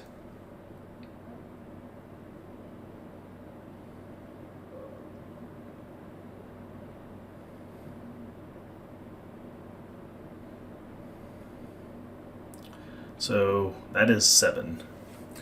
That is not enough to do a level of peril, unfortunately. But it was a good try, considering it's a free bonus thing you get. Why is that page still marked? That page didn't even be marked. Where is my bad guys? There they are. Okay, so yeah, you do some peril to him. Not enough that they seem too fazed by it. The super inept guards are super inept. So, Kadam, you have spent 2 of your 3 AP now. You did a takedown, you did an attack. Would you like to bank the others for parries? Yes. I'll Okay. make the other. Sorry. You are no longer blinded. It came around to your turn. So at the end of your turn, you're now no longer blinded. That takes us to the Pumpkin King. Pumpkin King? Well, I'm going to just going to continue on the one that I failed to take down last time. I'm going to take aim for 2 and go for a chokehold. Okay.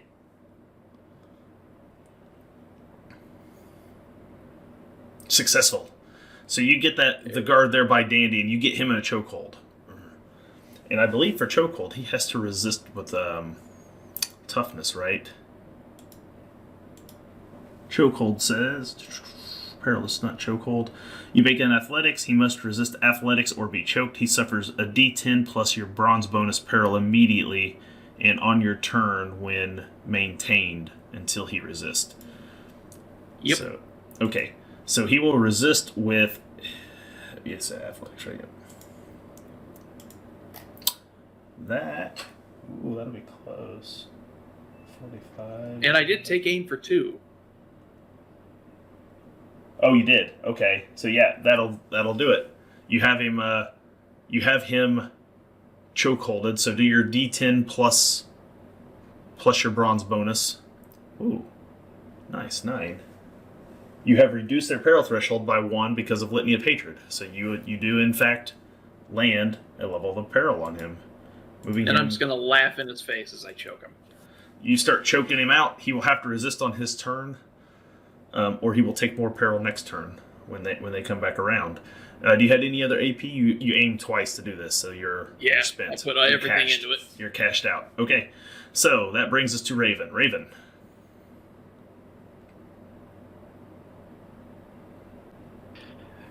First thing we're going to do, or try to do, as would indicate, I'm going to attempt another inspiring words. Yeah, this would be a really good time for it. Yeah.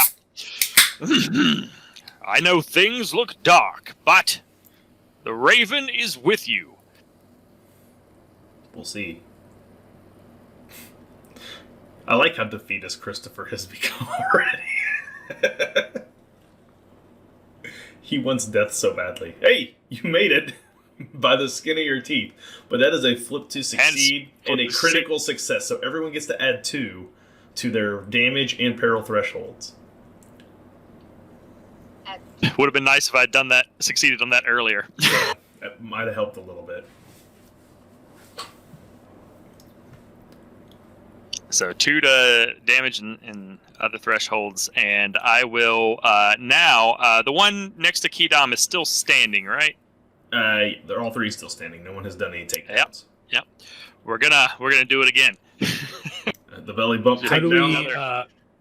how do we put that on the character sheet? So There's I don't forget to take it off where your thresholds are. There's a tiny box where it says modifier. It should have a 0 in it right now. You make it a 2. And then at the end of the game, between games, I usually go through and blank everybody back out again. Going to kind of widen my stance, kind of put the feet down, almost sumo wrestler position, and run forward and slam into the guy. Coordination. Success. Let's see if he resists with coordination. No, he fails. Boom. You have knocked him down. He is prone. Would you like he's to do now that getting he's prone?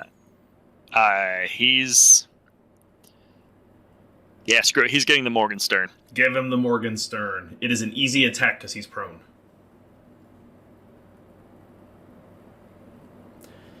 Hitting a man in melee while he's prone, it's easy. So move yourself to easy. Oh, look at that. Beautiful. 14 incoming damage. I'm mad. Would you like to explode one of them dice? Oh, one of them was a 6. You get to roll that. Oh, and it re-rolled a 1. You get to add a d6 because he's prone. That has not been included in yet. So roll an additional d6 because he's prone. An additional 1. So that's 15. Believe it or not, that makes a difference. You did an extra level of damage to him for that. So he goes down to 2 levels. Boom, boom. And you get to roll 2d6 to check for a moderate injury. Oh, I was actually trying to do this to the one next to Kadam. Oh, the one next to you. I thought you were doing the one that was on you that you hit last time. Okay. No, the one that's already hurt. All right, then. So that will put him to Sliggity Slain. He did. He dies. Boom. You thump him good. He doesn't have to worry about his resistance to fall off the building because you've dropped him right where he lay, right where he stood. So boom, he's dead. You're out. So Deadly Dandy, it is your turn. Things are looking dark. Okay.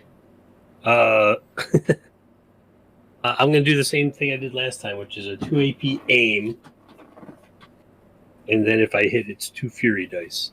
So 2 AP aim, that drops it to easy, the Court Sword. Oh, that's a nice. I succeeded. You get to add the extra All right, d6 so now. Extra D6. Yeah, Wait, so I rolled 2 Fury dice. What are Fury dice? that's your damage dice. So instead, Okay. the macro always is defaults to 1.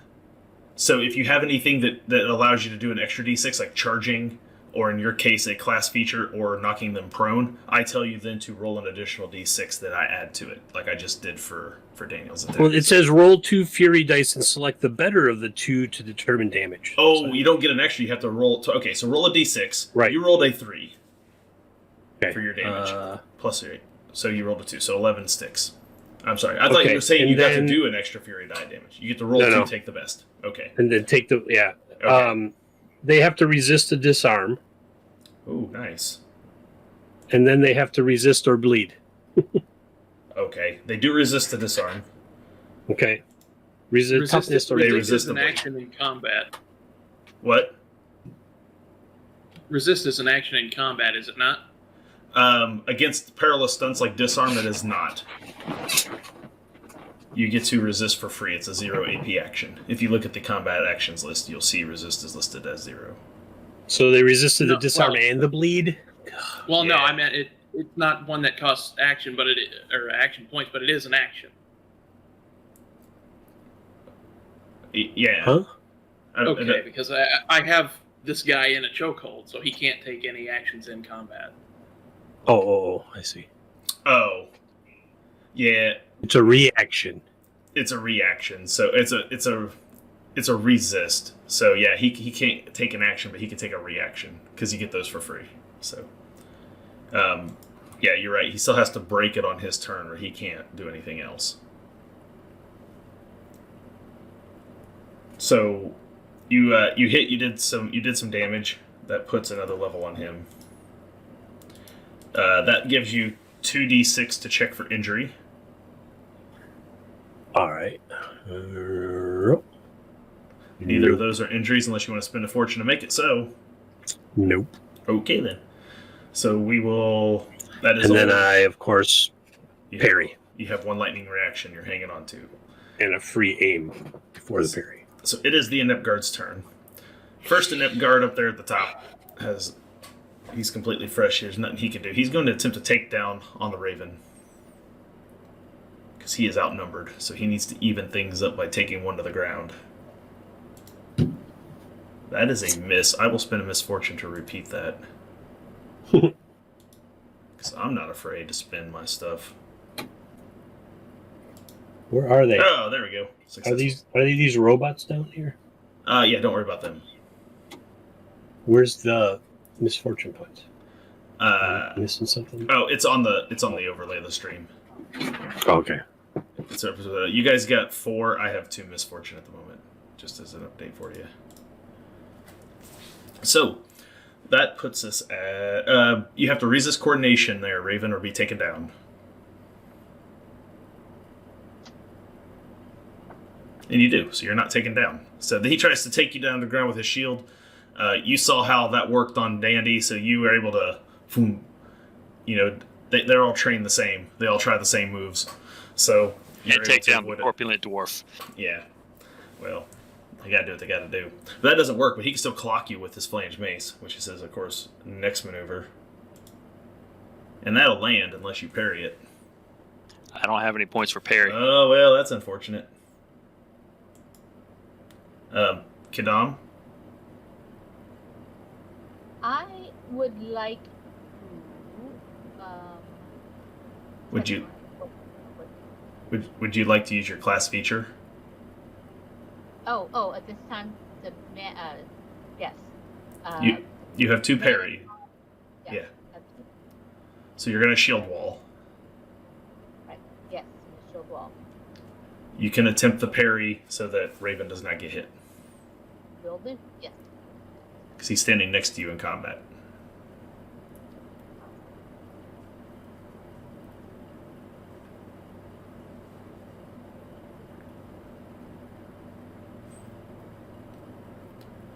So go ahead and just make your parry roll. Okay, that's on the talents and trappings, right? Yep. Yeah. Yep. Right. I was prepping for my next move, so. All right. Parry. And you do. So that flanged mace gets ready to strike at you, Raven, and suddenly you see Kadam's shield just out in front of you, and it just deflects off of Kadam's shield.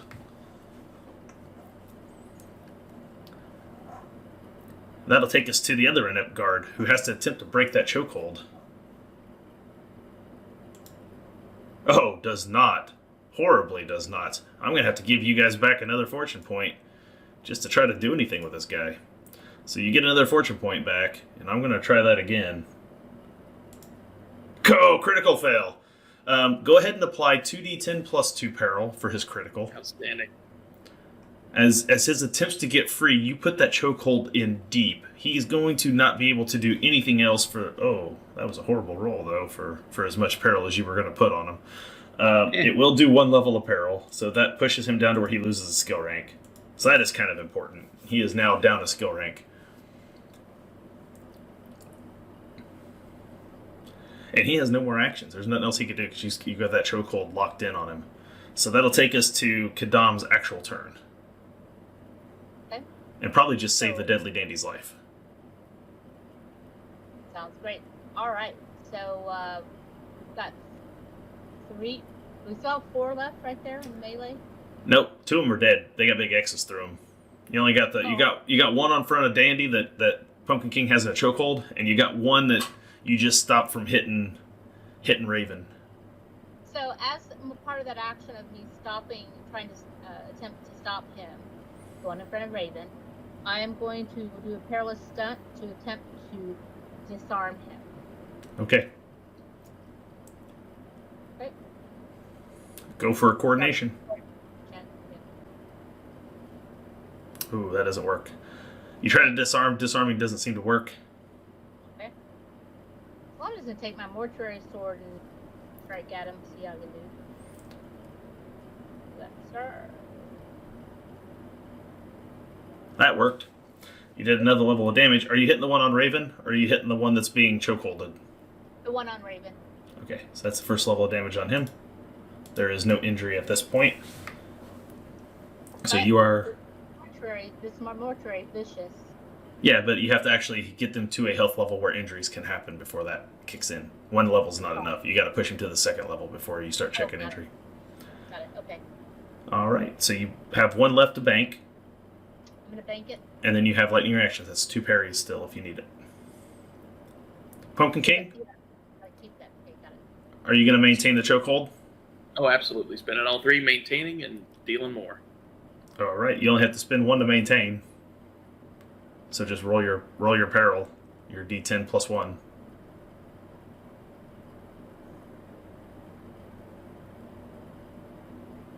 Oh, look at that. A nice one. That's another level down. He's now 2 skill levels down, which at this tier of play actually is important.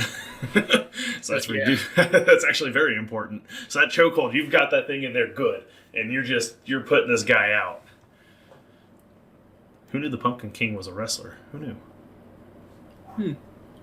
So you have 2 AP. Is there anything else you would like to do?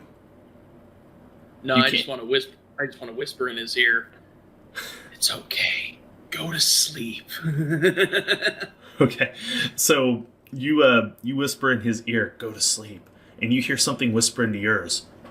"Come find me."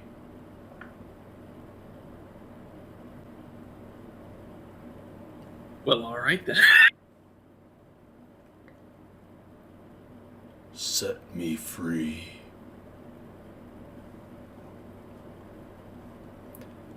That'll take us to Raven. I'll just chalk this up to my own insanity and just keep choking this guy. Raven. It is your turn. Well, fast things fast. We are going to... I'll say focus on this guy next to me, and we're just going to attempt a takedown on him. All right. I like takedowns. Takedowns are my favorite perilous stunt, because it gives you the most bonus for succeeding.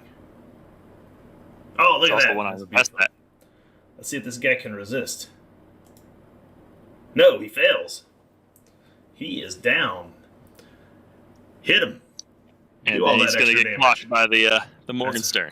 You can Happy Gilmore golf swing at him now. Hit.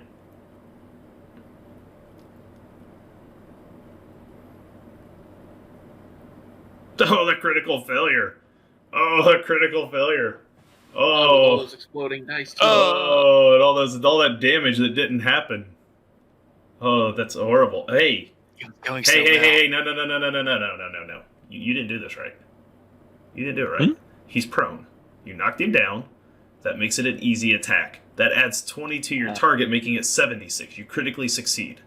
So roll an additional d6 of damage to this. That's already going to outright kill him probably, but we're going to see. So roll an additional d6. 4. That makes it a 22. A 22. Ooh, grievously wounded. Oh, he's already got a level on him, though. So, because it's critical, he can't parry. So he is slain.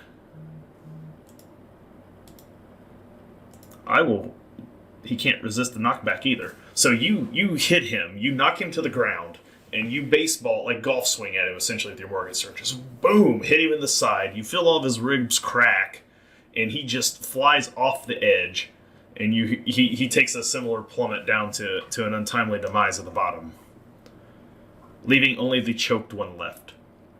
I'm going to go ahead and drop from combat rounds at this point. This guy is slowly being choked out by Pumpkin King, who critically applied that chokehold at one point.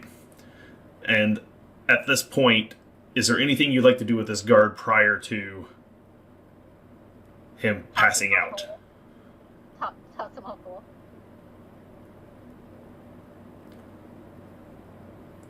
I'll toss him off the wall in just a bit. Okay, so you're just going to let him go out? Okay, so he passes out, you can throw him off the wall, and and this combat will officially finally be done. Oh, yeah. Well, I'll search his pockets for anything useful. Then I'll throw him off the wall. He just has like crossbow bolts, holy symbol for the God Emperor. Says he's got. Oh, this could be fun. I'll give you this off of the list. He has a torture device. Oh, dibs. It looks like a set of like Chinese finger cuffs sort of deal. Like where it looks like things could be inserted on either side. But you can tell that it's a metal device, and you can tell that there's most certainly blades in there.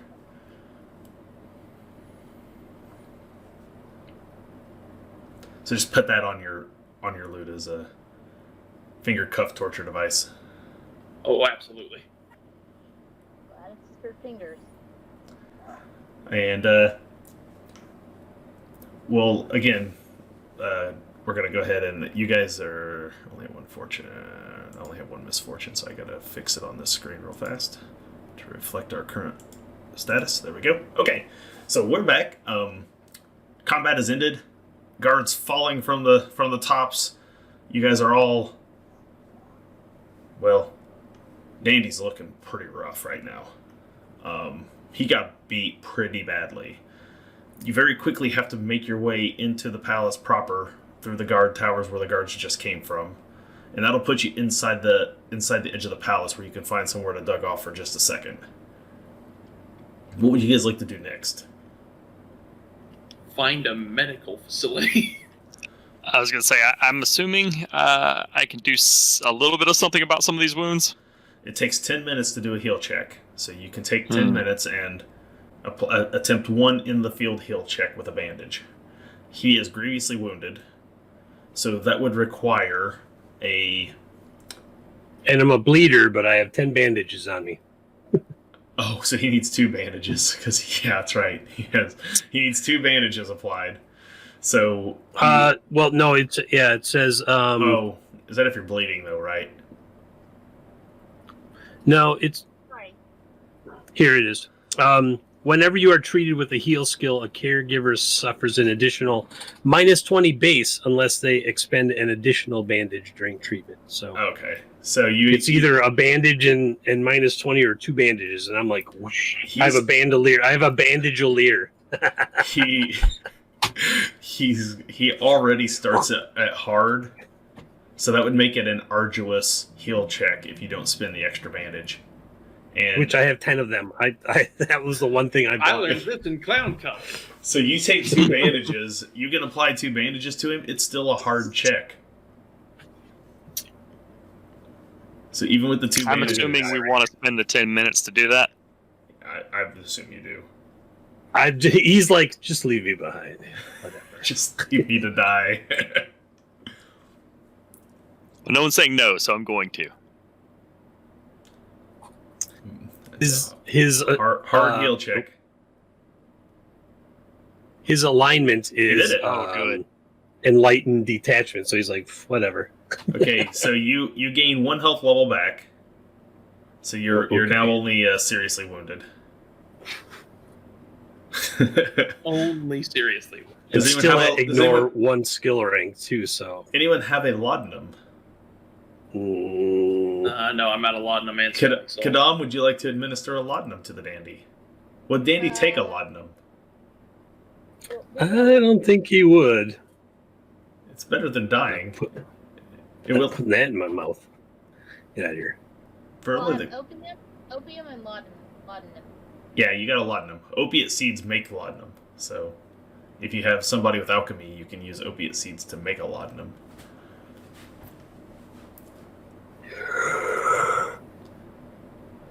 Andy, what you want? She offers you a laudanum. It'll I heal you. don't know that he would take it. You wouldn't? Okay. I don't think so. His body is a temple as a blade dancer. He can't corrupt it with such vile poisons. Who knew the dandy was such a martyr? He refuses the laudanum, and you guys will carry on. So, you guys make your way into the palace. You see a few more sets of guards doing patrols. Where you come in at this point, you're kind of up on a balcony, and you can look down and you can see the Emperor and you can see his court in session. You see the dwarf Wolfram. He's already down there, been taken before them, and you hear there's a crier there who's listing a herald who's essentially listing the crimes of heresy committed by the dwarf. High treason, heresy of the highest degree. And you see the Emperor sitting there in this is the first time any of you have seen it. He is there in his full-on, newfound regalia that none of you have seen before. And I'm going to drop his token on here for you, just so you can...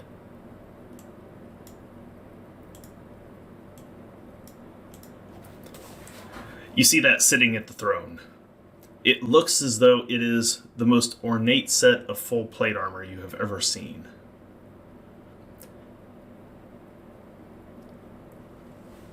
Fancy. How do we even know it's him? You hear the herald get done speaking, and they look at the emperor. And you hear the voice of the emperor, which you have all heard before. He is guilty. Kill him now. Oh, I have a voice mod app too. That's just me. I know, but you're encased in metal armor. I bet you could make your voice sound different. And you see that a couple of those guards come out there and they grab hold of him and they start to drag him off. String up his body outside the palace gates. Make him an example for all to see. And the emperor raises his hand and pounds it on his throne, and they carry off Wolfram.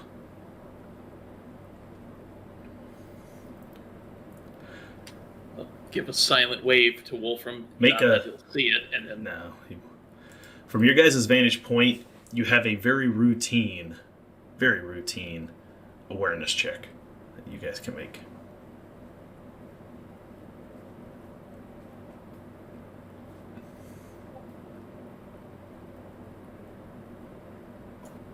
A what now? Awareness. It's under perception. Awareness. Yeah. Pumpkin King did not pass. Velik did, and Dandy did. I was the only one who didn't. Snacks made it. Yeah. Okay, the rest of you very easily, you're all kind of standing there in a group hunkered down in the shadows looking over balcony, almost like you're at some sort of a opera house theater sort of scenario. You're up there like in the balcony looking down. And you're looking out over the rails and you see that the seat where the Maester of Huttenberg should be sitting is vacant. It is empty.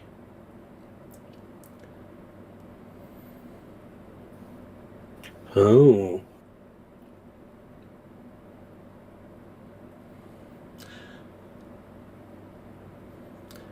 Now you realize this catwalk goes around the Emperor's throne room, and with some relatively easy stealth checks, you would be able to get around to the other side unseen. We should perhaps go quickly. Yes. You know the barracks lies again on the far side.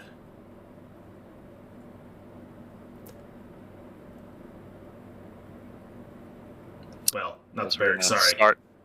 The hangars are over on the other side, not the barracks itself. Okay. You came in Yeah. on the barracks. Hangars are located around the other side of this catwalk. Guess we're gonna start trying to sneak our way. And around. these are easy stealth checks, so you can set yourself to easy. Christopher Oh, made his wow. without the adjustment, so he's fine. Just showing you how Roll20 acts. See how it is? Oh, See how it is? this is a fail forward test.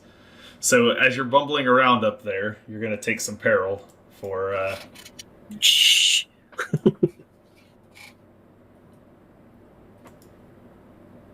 17 peril.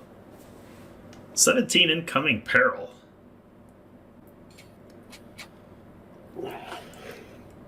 At one point, you one of you accidentally kicks a statue, and it makes a dong like sound, and you see people in the court start to look around, like, and you see the guards all grab their weapons and begin to scan around the. I have a question. Does it have to meet or go over my peril It threshold? has to beat it. Ties go to the defender. All right, because my second level was 17. Okay, so you didn't take any. You 'cause almost got me. I almost got you on that one. I accidentally did mine at routine. Should I re-roll it? As Oh. routine? Yeah, you can re-roll it since you only put it at routine instead of easy. Although you made it. Oh, okay. I'm You- good then. Yeah. So, yeah, because you're already a 59 against a 61, so you're already okay. But those who failed, take some peril.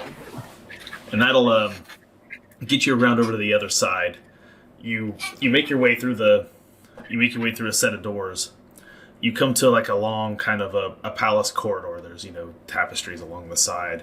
And you see a large set of double doors and 2 guards, very similar to the ones you just encountered, standing out in front.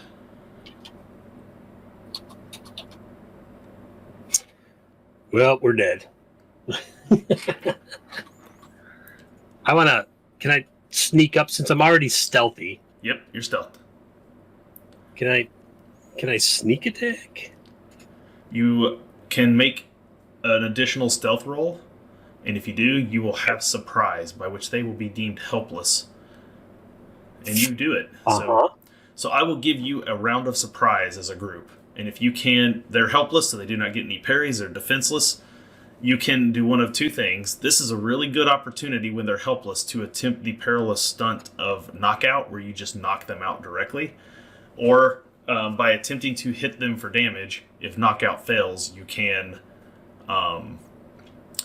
will gain an additional die of damage.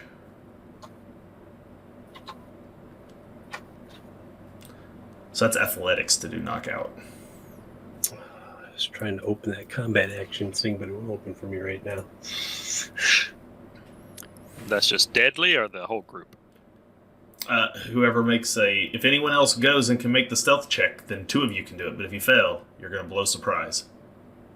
I'm not that quiet, so I'll hold back. Anyone else feel like they're quiet enough that they want to try to get up there with Deadly, or are you just going to let him? I stealthed in here. Yeah, but that was to get to here. So they don't see you right now, but to get to them requires an additional stealth check. Easy or routine? It's standard. Oh, standard. I already made mine. He made his. It's either make it or we're all blown. Now, what Dandy can do, he has 3 AP if he gets surprise. If he knocks the first one out, he can't do a second perilous stunt, but he can make his attack with the extra damage on the second one and really put a hurt on it if he can. So, should he roll first before any of us roll stealth, or can I roll stealth as well? Here's the thing. It's a gamble. If you roll it and you fail, he loses his surprise, and it's combat. 2 versus, and Dandy's in bad shape. Surprising. Right. Well, then I will sit and see how Dandy does on this roll. Okay. All right. I can't open the combat actions handout right now. Can you show to players, Dustin, and then maybe I can see it? Yeah, hold on here. Let me switch us over to the Roll20 screen. I had it and I closed it. And then Roll20 being Roll20 right being now. Roll20. Let's see if it'll let me. Okay, I got your character sheet. So what are you wanting to see? Or No, I have my character sheet. I want that combat actions. The combat actions, yes. Handout. Combat actions. What are you wanting to see? Knockout? Can you just can you show to players and see if it pops up for me? No. Nope. Because it wasn't hidden. Yeah, I know, but sometimes that just shows it up on our screen. All right, so I'm going to try to knock the first one out. Tell me what I need to do. It's an athletics test.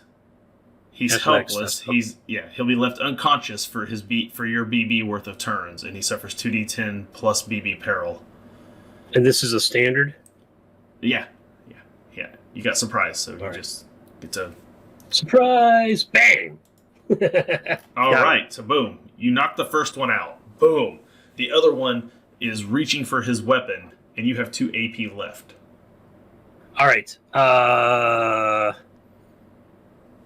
want to see. That's why I wanted that combat actions, because I can aim. Then you can take one aim and hit if you want, or you can aim twice by spending a fortune point for an extra AP. Where are we at on fortune points right now? I've only got 1 misfortune. Yeah. You guys have 5, so you're in good shape there. 2 AP aim. So then that'll give me the either or fury dice, and then that drops it to easy. And my court sword. Come on, Roll20. Boom. Holy crap. 10. All right. So you get to roll a d6 because that's only a 2. So I have a feeling you can beat a 2 on a d6. That makes it 11. Good news, that does a level of damage. So Okay. Let's go to the combat screen here. Actually... And then, he has to resist a disarm. Actually, I'm not going to go to the combat screen. We're just going to leave it. Yeah, he'll have to resist a disarm. I'm just going to keep it here. And then resist a toughness speed. We're just going to go back to the live screen. I don't want to show all that right now anyway. It's just one guard. So he has to resist with... you said he's resisting disarm first? Yeah, the first one... He does that, no problem.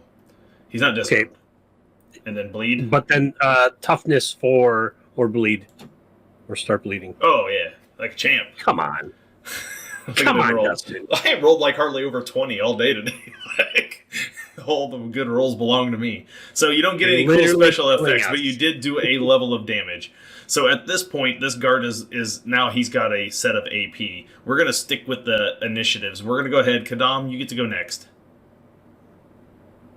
All right. And then I use my auto AP to parry. To parry if you get attacked by him, right? Okay, so it's one guard. One guard. And I'm going to attempt to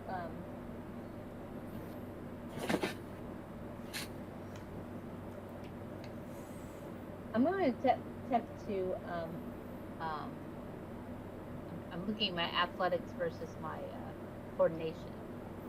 So a quick question I have in regards to when you look at your scores for brawn versus agility, and then the number of dots that you have. Mm-hmm. So for me, it looks like agility coordination should be something that I should be doing more often. Is that a correct assessment of how points are assigned? Let me look at your sheet so I can make sure I'm looking at your sheet correctly. So, your agility is 3 points higher than your brawn. Uh-huh.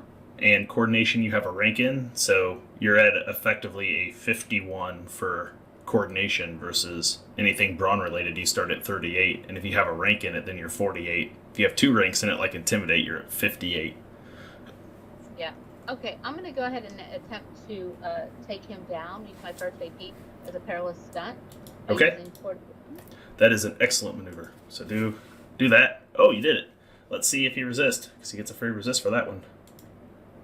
Oh, yeah, he resists. He's not taken down. That was a good try, though. You would have succeeded if he didn't resist. But he has a free resist. And I still have my mortuary sword out. Yep. All right. Stab him. You did, for 13. Ouch, that hurts. So he takes another level of damage. You get to roll 2d6 to check for injury. Because that puts him to moderately wounded. Would you like to spend a fortune to make a 6 to do an injury? How many do we have available right now?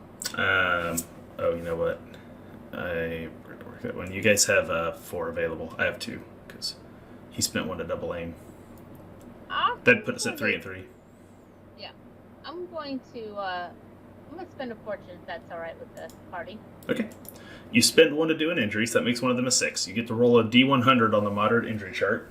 And I'll tell you why this is probably a good idea for you at this point. Is because you get mortuary work. You get to also do 2d10 plus 2 peril by inflicting an injury. Okay. Even a crap injury, it's gonna... Even a moderate one that doesn't typically do a lot, it will add the peril. Okay, so I'm gonna roll my D100. Yep. 90? Holy cow, that's a good one though. Torn shoulder. No, this is under moderate. You're looking at twisted ankle.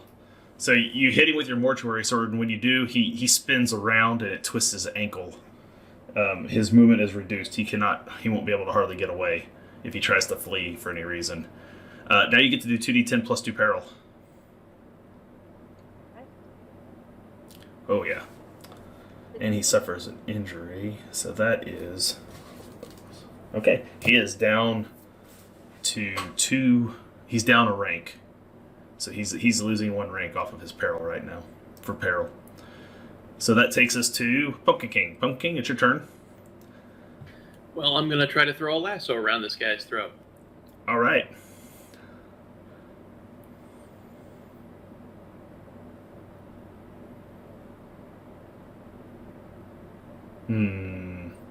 Would you like to spend a fortune to try that again? Nah.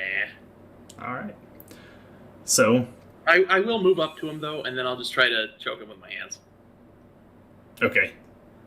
So you try a chokehold.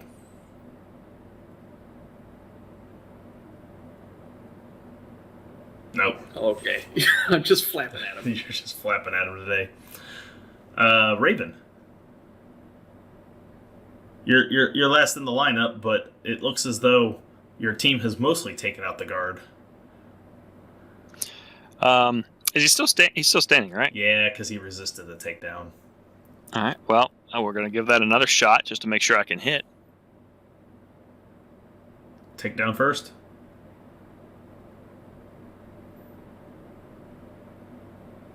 Belly slam! Oh. Right up against the wall.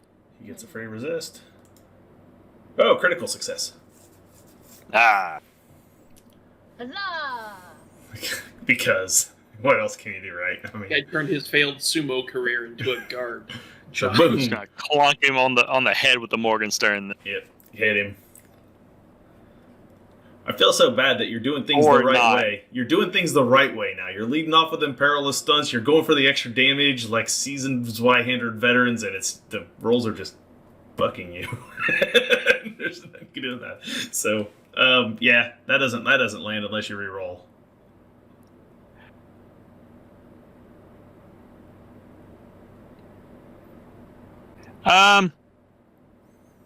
Yeah, I will. All right. I don't really want to give him an action.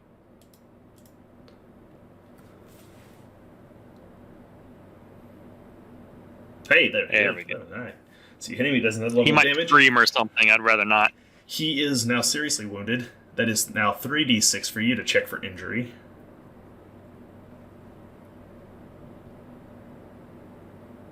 Oh, you got one. Roll a d100 on the serious injury table. 54. Shell shock. Until fully recuperated, he cannot add fury dice to damage. He does not get to roll anything for damage. He just does a flat combat bonus for damage. So you thud him over his helmet, and dong, he is hurting bad. And we do something with mortality work for that, right? You do 2d10 plus 2 peril whenever you inflict an injury. Whew. Okay, that will incapacitate him. So you hit him, and he falls to the ground. He's still alive. You didn't slay him, but he's out cold. Both of them are now out cold. Awesome. You look up, being the educated person that you are, Raven, and you see a sign like up there, like above the door. It says, think of the right word I want to use here. It says, essentially, it says witch science up there above the... I think we've come to the right place. I'll start rifling through the guard's pockets. You find a key for the door. Oh, excellent. A key ring. Yeah, I'll start jingling through keys to open this door then. It takes you just a second or two to find it, and you get the door. There are 2 big doors that you can push inward.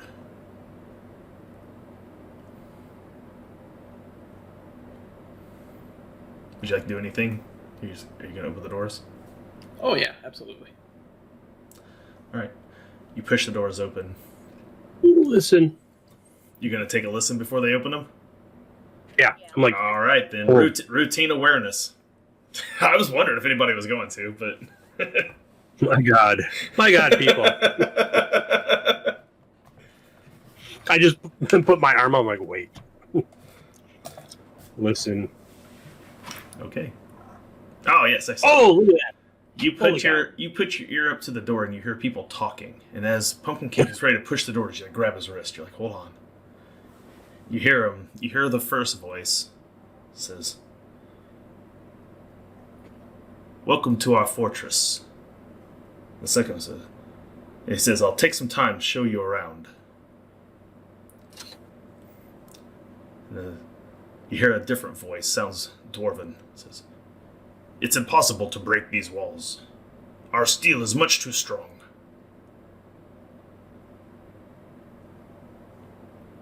You hear a third voice. It says, "Yes, mechanical beings to rule the world."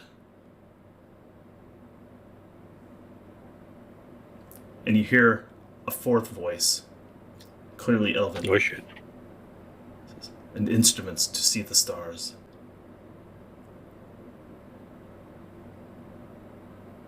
Wait. I gotta piece this all together again.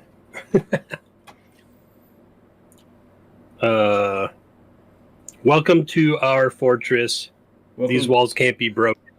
It says, "I'll take some time to show you around." He says, Right. "Impossible to break these walls. Our steel is much too strong." These are different people talking in conversation. And 4 different people? Sounds like it. Right.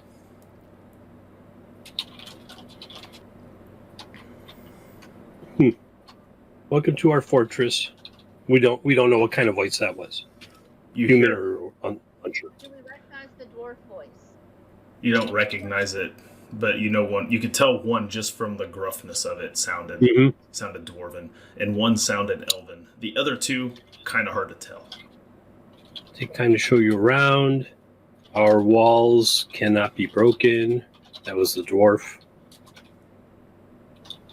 And then it was He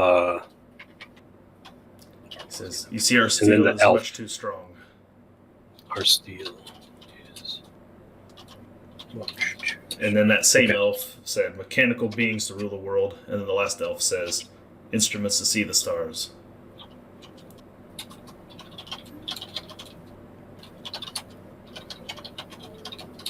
And then you hear that last elf say, "It is possible that I have seen too much."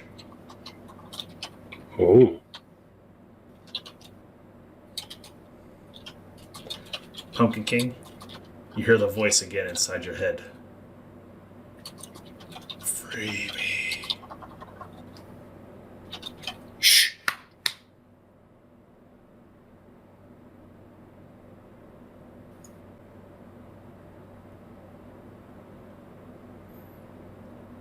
That's all I do. I just try to shush the voice. So I have like my arms like up here because I'm tiny. I'm like, wait. And I listen and I'm like, there's 1, 2, 3, 4 at least in there. Are we prepared for another beatdown? Who are we looking for here? Either the Meister or that one dwarven engineer fellow.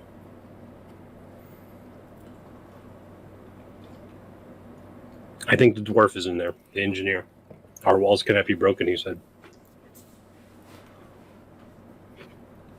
And particularly information.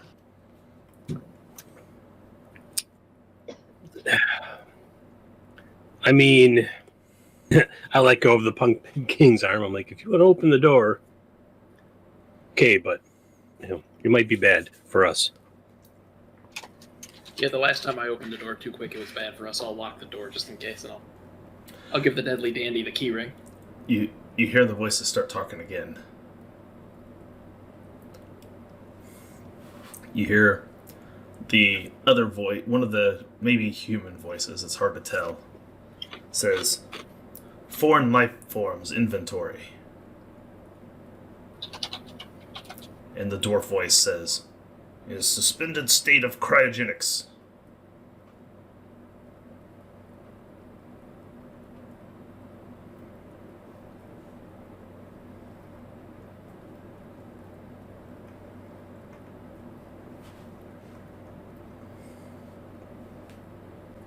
And it goes quiet.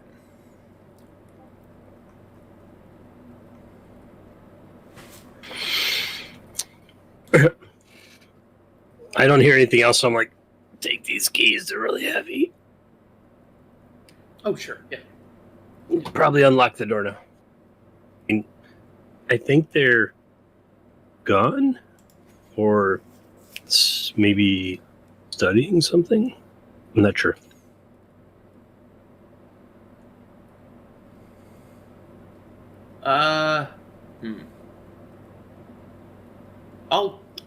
I'll give the keys to the Raven, and I'll ask him to maybe he can be the one to take a peek in the doors. If we can unlock it quietly, maybe I can slip in. I have 1 stealth. Anyone stealthier?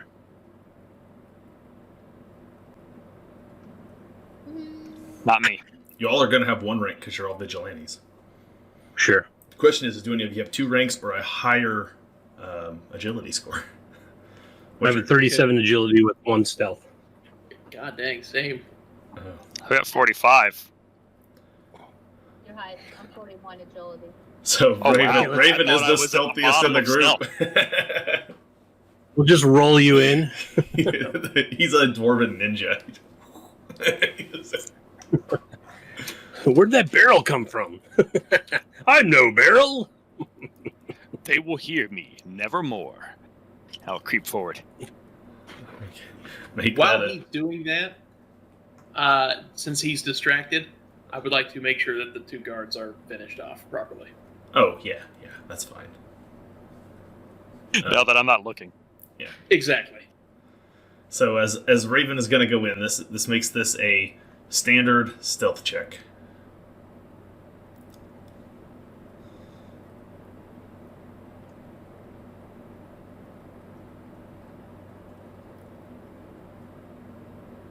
Okay.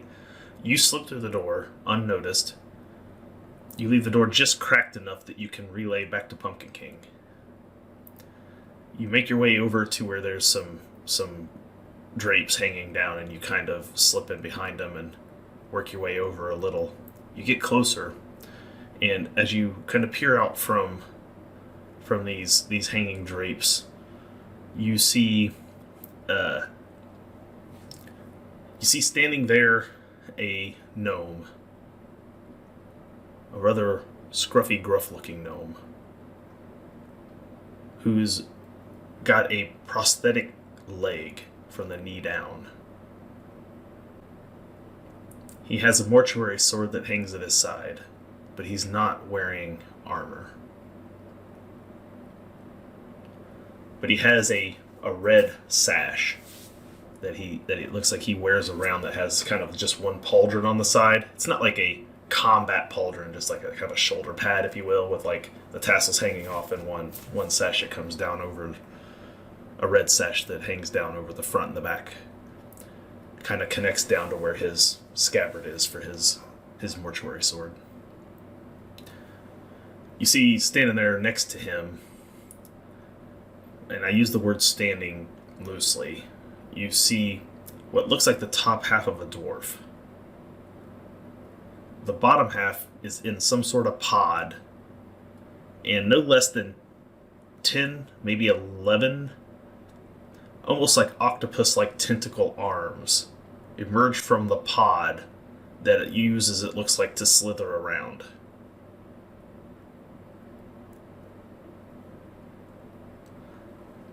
You maneuver around to try to see the other voices. Who else is still standing there? You kind of maneuver around and you see another person standing there. This is an elf. This was the elf that he heard. Standing there, extremely well dressed. Long, flowing black hair, pointy ears, wears a monocle over one eye, has a court sword hanging at his side. You have maybe never seen the individual, but it would be easy to reckon that must be Maester Bravo von Hilfert. And it looks as though he's showing the gnome around this laboratory and has introduced him to this dwarf. there's another voice that's still slightly around corner where you can't quite see from where you're at.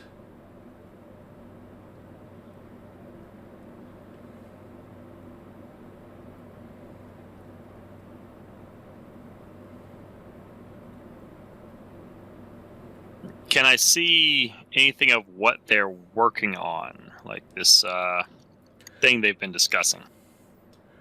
You can see from where you're standing that there is railing.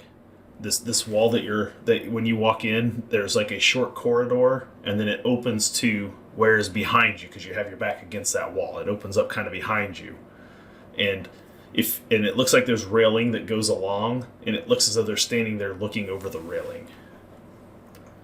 You can see all manner of like pipes, and there's like things that are kind of smoking, pipes running along the ceiling. It looks as though it's like a laboratory. Is there any way I can see to get anywhere to possibly see what they're looking at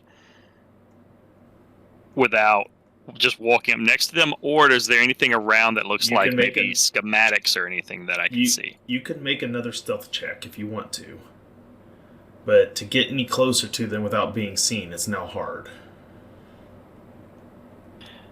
Is there anything else nearby that looks like it could be like schematics or anything representing what they're working on? Routine awareness. It's given our roles. I don't know that I want to try the harder stealth check. Very wise move. Okay, that's success. You can see. You look over, and there's a glass panel that's there, and you're able to catch some reflection off of it.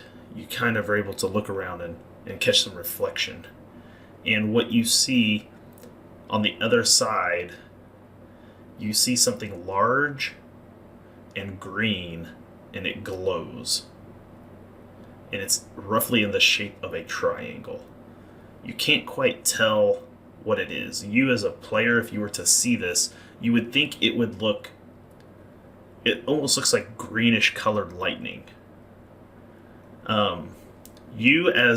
Raven would know this because you have incantation. It is maybe the largest triangle of containment you have seen. One of the most sophisticated, large triangles of containment. And it is glowing green with witchstone, as though it is powered by witchstone. Can I? Would I need to get closer to see what's in the triangle of containment? Yes. I'm gonna do that. Okay, so this is that hard stealth roll. Quietly close the door. Raven's on his own. Oh. I would like to use a fortune point. Okay, let's do that. That's a good place to use one of them. I like it. That's a good spot. Balls. Oh, okay, well. I'm going to give you peril. I'm going to try to give you peril. Oh man, 18. So, that'll do it. You gain 1 level of peril. You're now imperiled. Which has no negatives, but so you creep your way over there and you make a little bit of a noise and you're like you pause for a second, you don't see anything moving. Make a hard awareness check.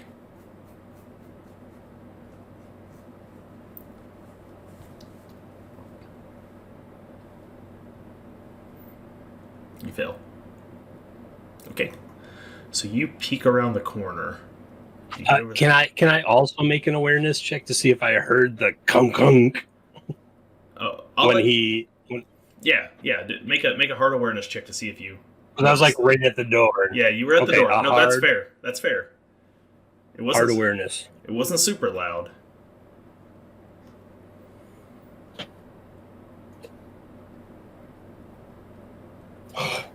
I'm sorry, man. It's fail. It's a fail. You peek around the corner Raven. And you see in this large triangle of containment is a giant, what you can only, well, you know what? It's got a beak like a toucan. It has pinkish and purple feathers all over its body. It has 2 sets of wings. It has long flamingo-like legs that are and a folded in but otherwise peacock-looking tail.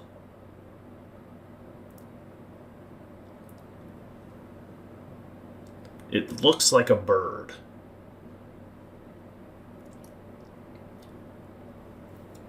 It has a bald-like spot on its head, kind of like a vulture.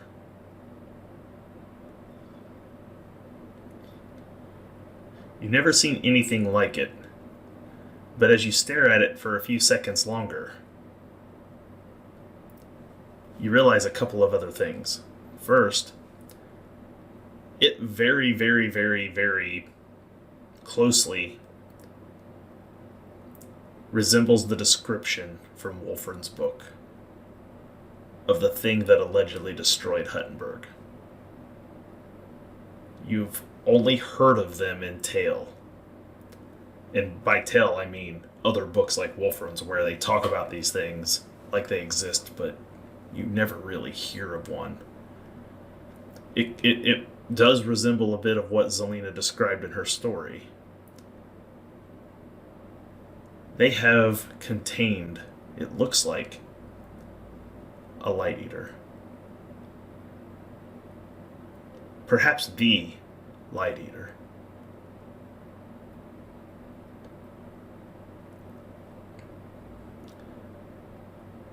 And that's when you notice that it's not moving and it's kind of restrained. Because from the corners of this triangle of containment, you see what appears to be webbing. And you realize this thing isn't just in this triangle of containment. It looks as though it's stuck in some sort of web.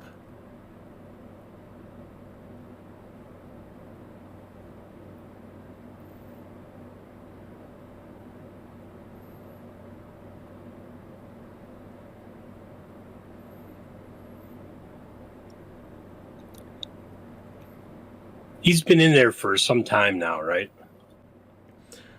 An additional 10 to 15 seconds during this as he's just scanning about looking at all of this. Like, he's not in there for that much longer, but that's what you're saying.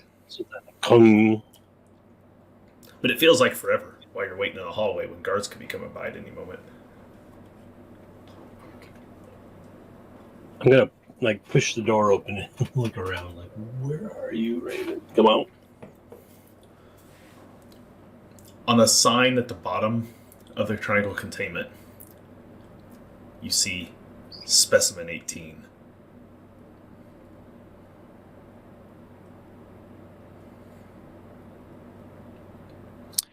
I think that's enough.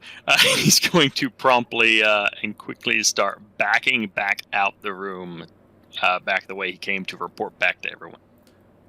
Stealth check. Route standard to get back. It's only hard to get there.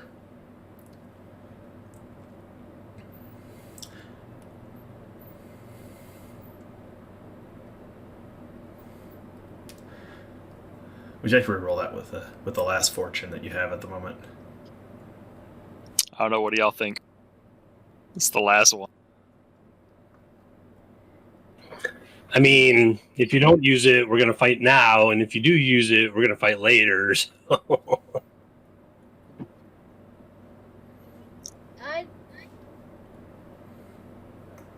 Get the heck out of there. Yeah, I don't want to fight tentacle dwarf dude. Use it. All right. I'll re-roll it. There you go. Oh. So, you see them turn and start to walk away from where you're now located at that corner, And they walk over, and you can see there's like a staircase that goes down, and there's like more laboratory down below. And you see that they walk off that direction. The one kind of slithers along with its tentacles, like it's kind of behind them, and it's slithering along as the maester and the gnome walk down. And you see that he continues to say, "This is specimen 18, located after the tree fell anomaly."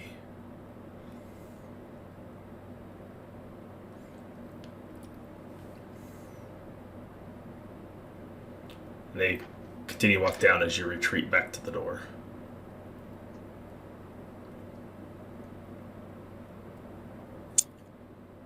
You make your way back to the door and slip back out into the hallway with your allies. He'll push his way back through the door and kind of presses back up against the wall. Kind of, his eyes are really big, but he wears goggles, snow goggles, so you can't really tell. He's just kind of breathing there for a moment, like. What do we do? Do we leave? Do we stay? Do we fight? He's gonna kind of motion for them to shut the door. Oh, I'm already like. He's gonna wait till the door is shut. I could not see this device, but I think I know how they get the witch stone. They have entrapped the Light Eater in their laboratory. Ah.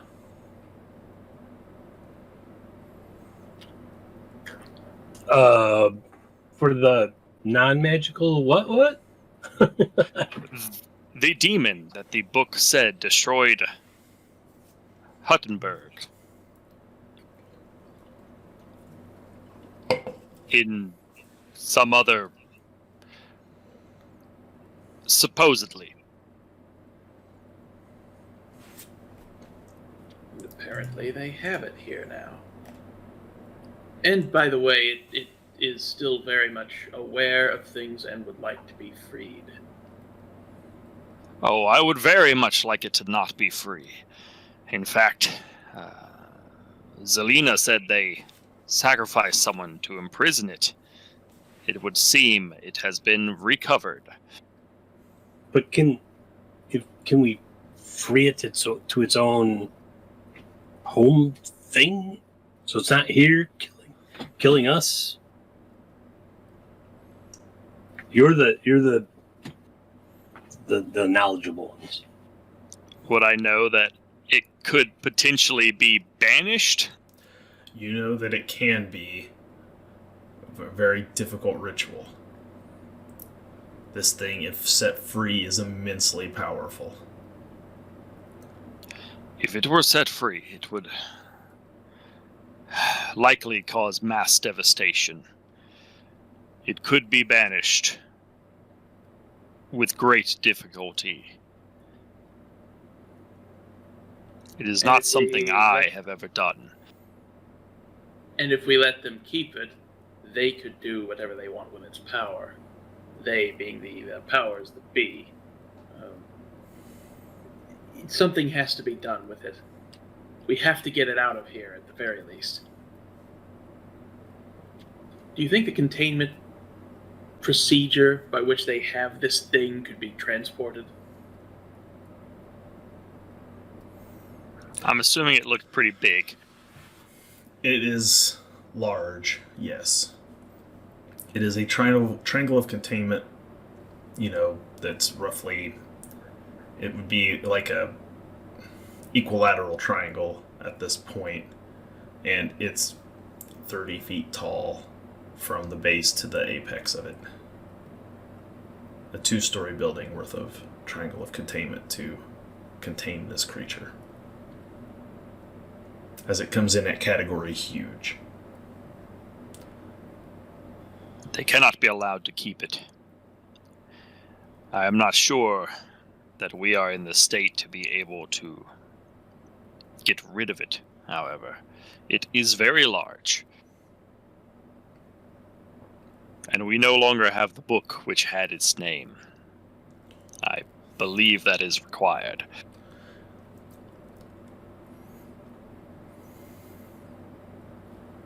At this point, you see a young page boy, a servant, comes running down the hall your direction. Gets Tell him about time to go. 10 feet from you and kind of pauses. His bowl-like haircut. He stops. He got really fast. He's a young boy. Looks like maybe 13, 14. You're not the guards. Where's the maester? I bring urgent message. Oh, well, he's just in here. Who are you? Would you like? Well, we're the entertainment. We are the Maester's exemplar, his personal guards. Give us the message. We will deem whether or not he should be bothered with it. Huttenberg has been sacked. The whole city leveled. By undead minions, by any chance?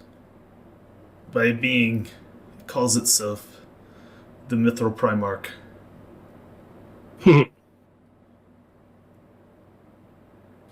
And It's coming this way. and I mean, you have not left, so I suspect there is more to the message. But no, just Yeah, very well. Carry on. you aren't worried. We will speak with the Maester. We are very worried. But it's no need for you to be standing here lollygagging. Carry on. He needs to report to the Emperor immediately. And he Indeed. runs off. We will all make sure that he does that.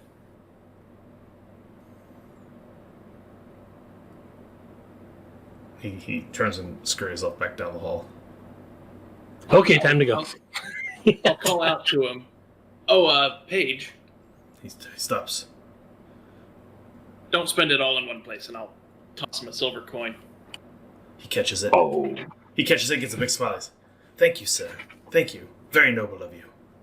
He takes off running.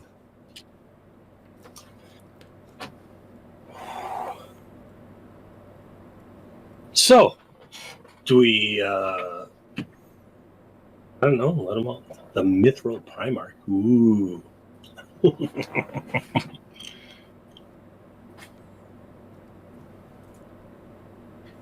I think we should let the people here know about that, just in case, because we wouldn't want the whole city to be sacked while we're in it.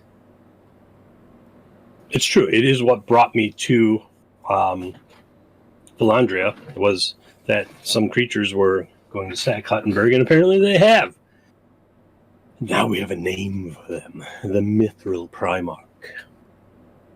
Oh, we got a raid here from Le Compton Live. Welcome, raiders. This is Zweihander RPG we're playing. It's my game, Vigilantes of Vallandria. We are just about to wrap here. We're just a few minutes away. The group of vigilantes have infiltrated the Emperor's Palace. They have made their way to the Research and Development Wing, where they have spied on some scientists who are working on something known as Specimen 18, which they just realized is a giant trap demon named a Light Eater.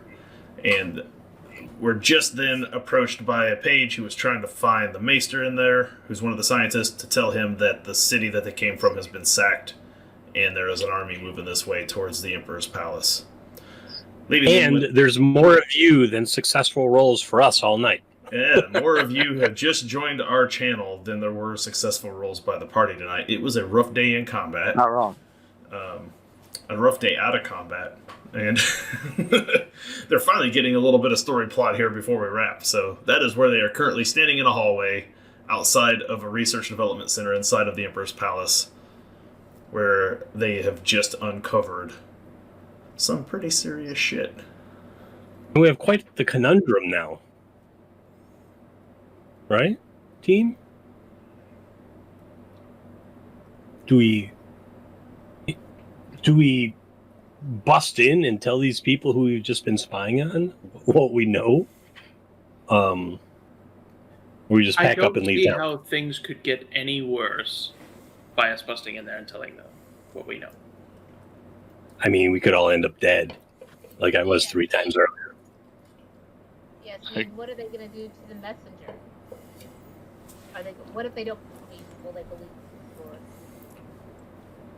If they attack us, we'll just free the Light Eater, and then that'll be fun. Or, I mean, of course, we'll only threaten to release the Light Eater. You guys are gonna go in? Is everybody I will filled up? say- Oh, yes. I think we would likely die if we go back in there in force. We're gonna die either way, apparently. No, I'm not And, going in there and force. as a I'm going there note- quite friendly. If you try to free the Light Eater, I will kill you. Not if the Light Eater kills me first, and I'll start heading through the door. Okay, Pumpkin King. I locked the door. I have the keys, remember? Oh, that's true. Oh you did. yeah. Can I have those back? Those are really quite heavy, aren't they? The team Carry hasn't those forward. decided yet.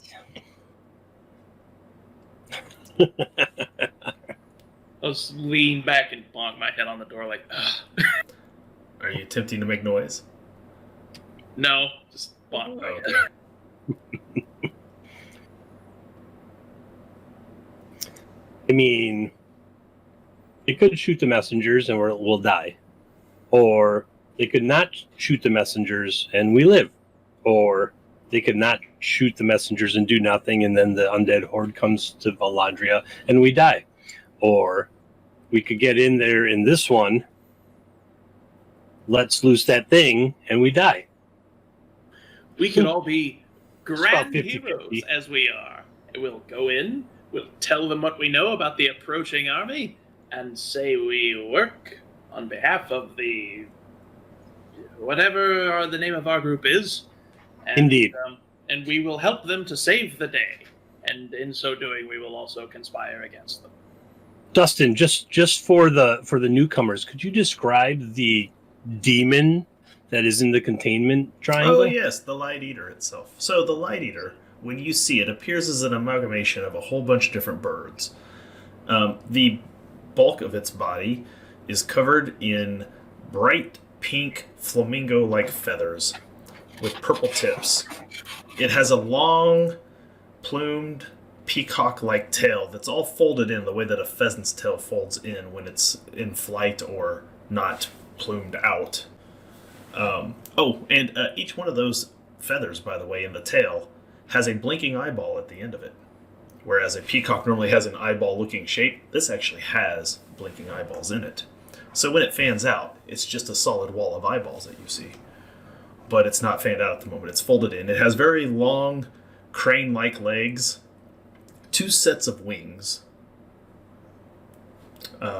One set that is a little more like what you would think of as one has a set of hands up there where the bend in the wings would be, like actual set of like taloned hands, and the others are just like a more standard like angel-like wing, just feathered angel-like wing. And then it has a head like a vulture with a toucan-like beak. A striped toucan sand-like beak with some jagged teeth inside of it, actually. And a long tongue that kind of hangs out and slithers around out of it. Indeed.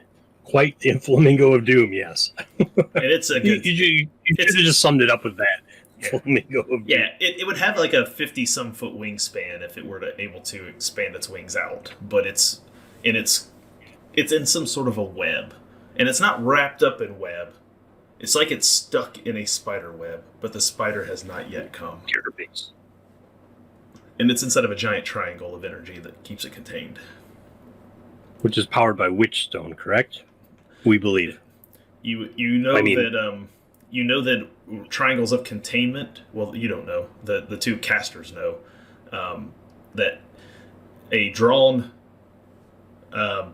triangle of containment on the ground, and if there is a circle of power by which to stand in to cast, the circle of power would protect you from the demon, and the Triangle of Containment keeps the demon from fleeing. Both of which can be powered by Witchstone to improve their capability.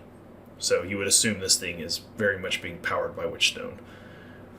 Now, what the Diabolist would know that the Truthsayer does not is that a Light Eater is the highest ranking order of demon under the Prince of Change. It is the very embodiment of metamorphosis and the very embodiment of... It is like a living catalyst. Jake. It can transmute nearly anything. I'm not giving any of that information No. out to the party. You're not. I'm just making that clear for anyone who may be watching. I'm just saying, Jake, you have to vote. Oh, what, on going in, or? Yeah, I kind of figured that you wanted to, so I was counting you as a yay. Yeah, I'll put that All right. down as a go in and talk to them and try to be big damn heroes. Well, I already did that in the other channel. Blair. Seems like we're 2v1 right now. So Yes. my players... We're waiting on... My players made Waiting a on secret Slack. Discord channel where they can talk without me seeing it. And they're currently arguing in that channel, I assume, over whether or not they should go in here or not. And it's come Arguing to is a a strong term. It's come to it'll probably be a 2-2 vote. Which I cannot cast the deciding tie. So, we'll see how it goes. I know. I think we're still waiting for snacks. Mm-hmm. Well, all right.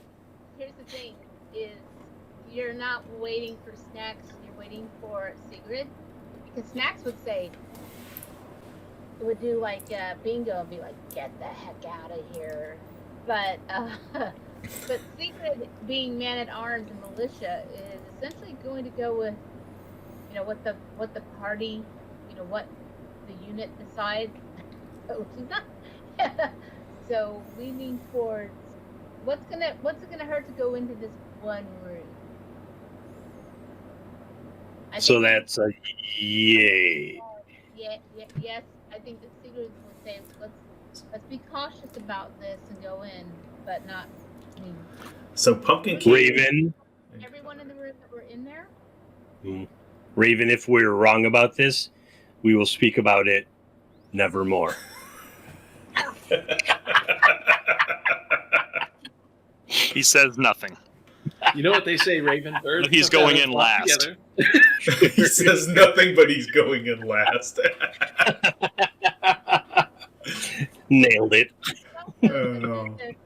The other thing is with my character is that she doesn't have any concept or understanding about this whole boomers and light ear stuff. So she's like, "Hey, where do I go next? I got my mortuary sword. Where we going?" I unlock the door. Also, if possible, I would like to go ahead and cast a spell. Oh yeah, you can totally do this before you walk in. I'll let you get this.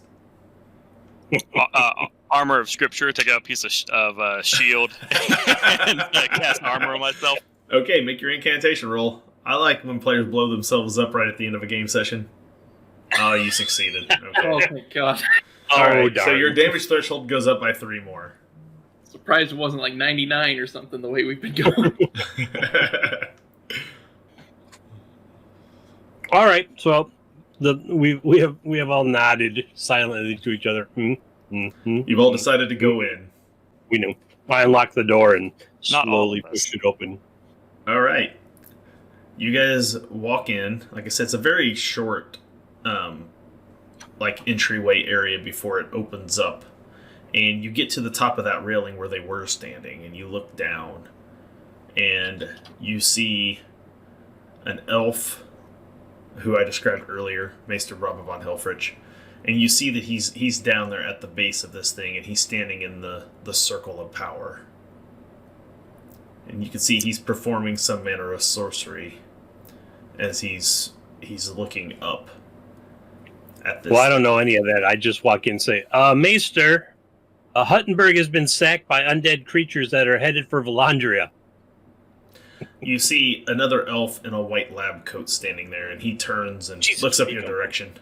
And you see the gnome pulls his mortuary sword just out of surprise and the dwarf in the pod with all the tentacles, he very quickly like latches up against the edge of the wall, and like kind of just repels himself up there to it, and he pulls like a blunderbuss. Yeah, not here to fight. Just here to stay. The maester stops, and you see the glow of the circle of power kind of faint, like just hum down. He turns around, looks up, and goes, "I was expecting you." Me? Aw, shucks. Wish we'd have known that before we got our crap kicked in earlier. Did you think it's a cake? You see, he walks over and he places his hand on a large crystalline ball. Well, gotta recompensate for something, I guess. I don't know. I am Mr. Bravo von Helfrich, soothsayer to the Emperor Hans the Last. Yeah, yes. Wait. You've come to tell me that my city has fallen. Right. After my city fell. Not cool. Yes. It is unfortunate that so many had to perish. Oh, you think? But it is only here in Vallandria where we can make our final stand against evil. With that? I point to the bird thing. We have this one contained. What about this? So there's another. And what about this mithril notes? I forgot to write down. Primarch. Yes, that. Yes. Mithril Primarch. Yes. The mythic primate. He is but a day's travel now. Once he finishes mustering his forces from the remains of my people in Huttenberg, he shall march to the gates of Vallandria, where he shall set siege upon us. There is not much time to complete what we have started here. I have gathered my most trusted engineers and alchemists.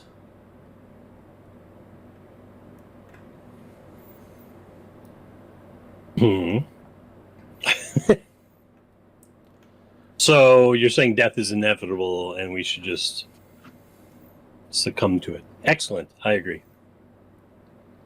No. We're going to need a chance. We'll need a chance to fight these things. We're going to need to prepare. We're working on something new. But I needed you to see it for yourself. Hagen Ferncrest, the vigilante known as Tragedy, has trained you all very well.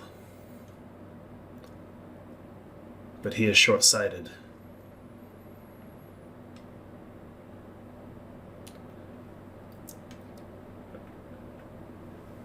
Come with us. We will show you exactly what it is we've been working on. And that is where we're going to wrap. Spiffy. And that is where we're going to wrap for tonight's game. Come with us if you want to live. All right. So, that is it for Chapter 4, which is promptly titled Specimen 18. We will be back here again in 2 weeks at 8 p.m. Central Time for Chapter 5 of Vigilantes of Vallandria. We will promptly name it when the time comes. And let's go ahead and do our closings here. Daniel, tell them who you are and where they can find you again. All right. It was fun, everybody. I'm Daniel, also known as Velik, or you can find me on Twitch at twitch.tv/abductedgaming, where this coming Wednesday I'll do my tabletop role-playing podcast, Mass and Mimicry. You can also catch me on Twitter at Xenoduck. Jake. I am Jake with the Defenders of Cobalt. You can check us out at twitch.tv/Defenders of Cobalt. And we stream random games at random times. Well, not random. They're scheduled, but we can't be asked to remember everything. But check us out at some point. They do a lot of fun stuff over there at the Kobolds. Christopher. Muted, Christopher. Let's take it. Hello, I am Christopher from Two Old Guys Games, 2oggames.com, Drive-Thru RPG, and on Goodman Games official store, we've got Sinking the Strickerars.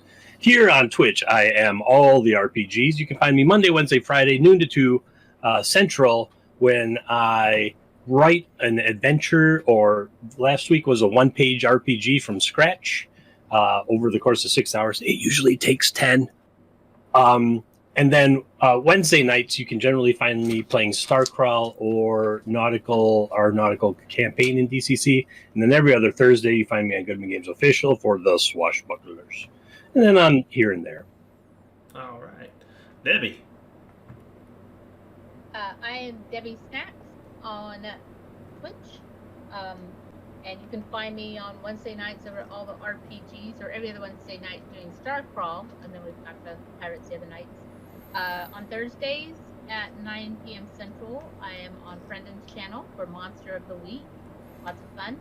Every other Saturday, you can find me at Homebrew Roleplay for the Homebrew World of Cairn campaign. It's really awesome. And then starting Monday, April 5th, I'll be playing Candlekeep Mystery over at Featherfall Table. All right.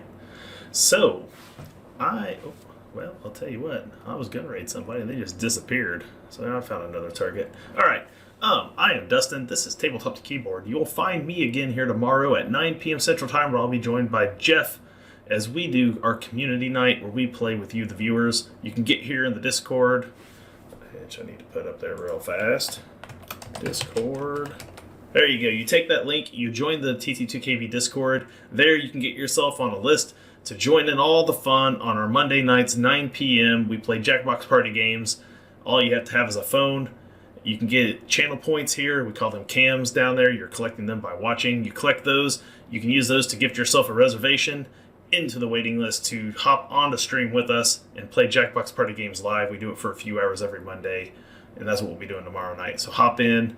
It's a hell of a good time. The lowest common denominator wins. So pretty much the more asinine you get, the better you'll end up doing on most of those games. So it's a good time. We have a swell time. Tuesday, we have 2 shows on Tuesday, 7 p.m. Central Time. Our Everstorm DM, Levi, does DM to Art, where he does all sorts of manners of art for our TTRPGs. A lot of our character art, a lot of art that you see in various places throughout TT2KB is done by Levi. He is an art teacher as a profession. He's extremely talented, and he shows you how he does his work live. 7 p.m. Central Time. At 9 p.m. Central, when he ends, he turns the baton over to Cameron, our local musician here at T22KB, who makes all of the music that you hear in most of our shows, minus mine. I have outsourced mine because Cameron has been busy making a lot of music for other things, and I didn't want to bother him to make some for me. So I've found another source where all my music comes from here today, just to give him proper credit. But most of the music you find here for iKindred, Everstorm, all of those is put together by Cameron, and he does it live on his show, Bardic Knowledge, which you will catch him then at 9 p.m. Central Time on Tuesday. Wednesday, I'm back 10 p.m. to run my Vampire the Masquerade game, iKindred. It'll be Chapter 2. It'll be some of the guys from TT2KB and our buddy Bofferin as my guest player for that game will be in for that. So if you're big fans of us, or if you happen to like Bofferin, you can tune in Wednesday for Chapter 2 of iKindred. And then it'll be a while before any of the rest of our games come back around, so that's where I'll end the outros for tonight. So again, get in our Discord, stay current with everything we do here at T22KB, and we will catch you on the flip side. In the meantime, I'm going to set us up a raid. We're going to raid a good buddy of mine. I like this guy quite a bit. It's Dungeons and Dom. We're going to go say hi to Dungeons and Dom. He's not doing TTRPGs tonight, but hella fun guy. He deserves a good raid. What are you doing? Detroit? Usually video games. That's what I usually find out doing. So I'm not familiar with the one he's playing, but we'll go check it out. So thanks everyone for showing up. We will catch you next time. Peace.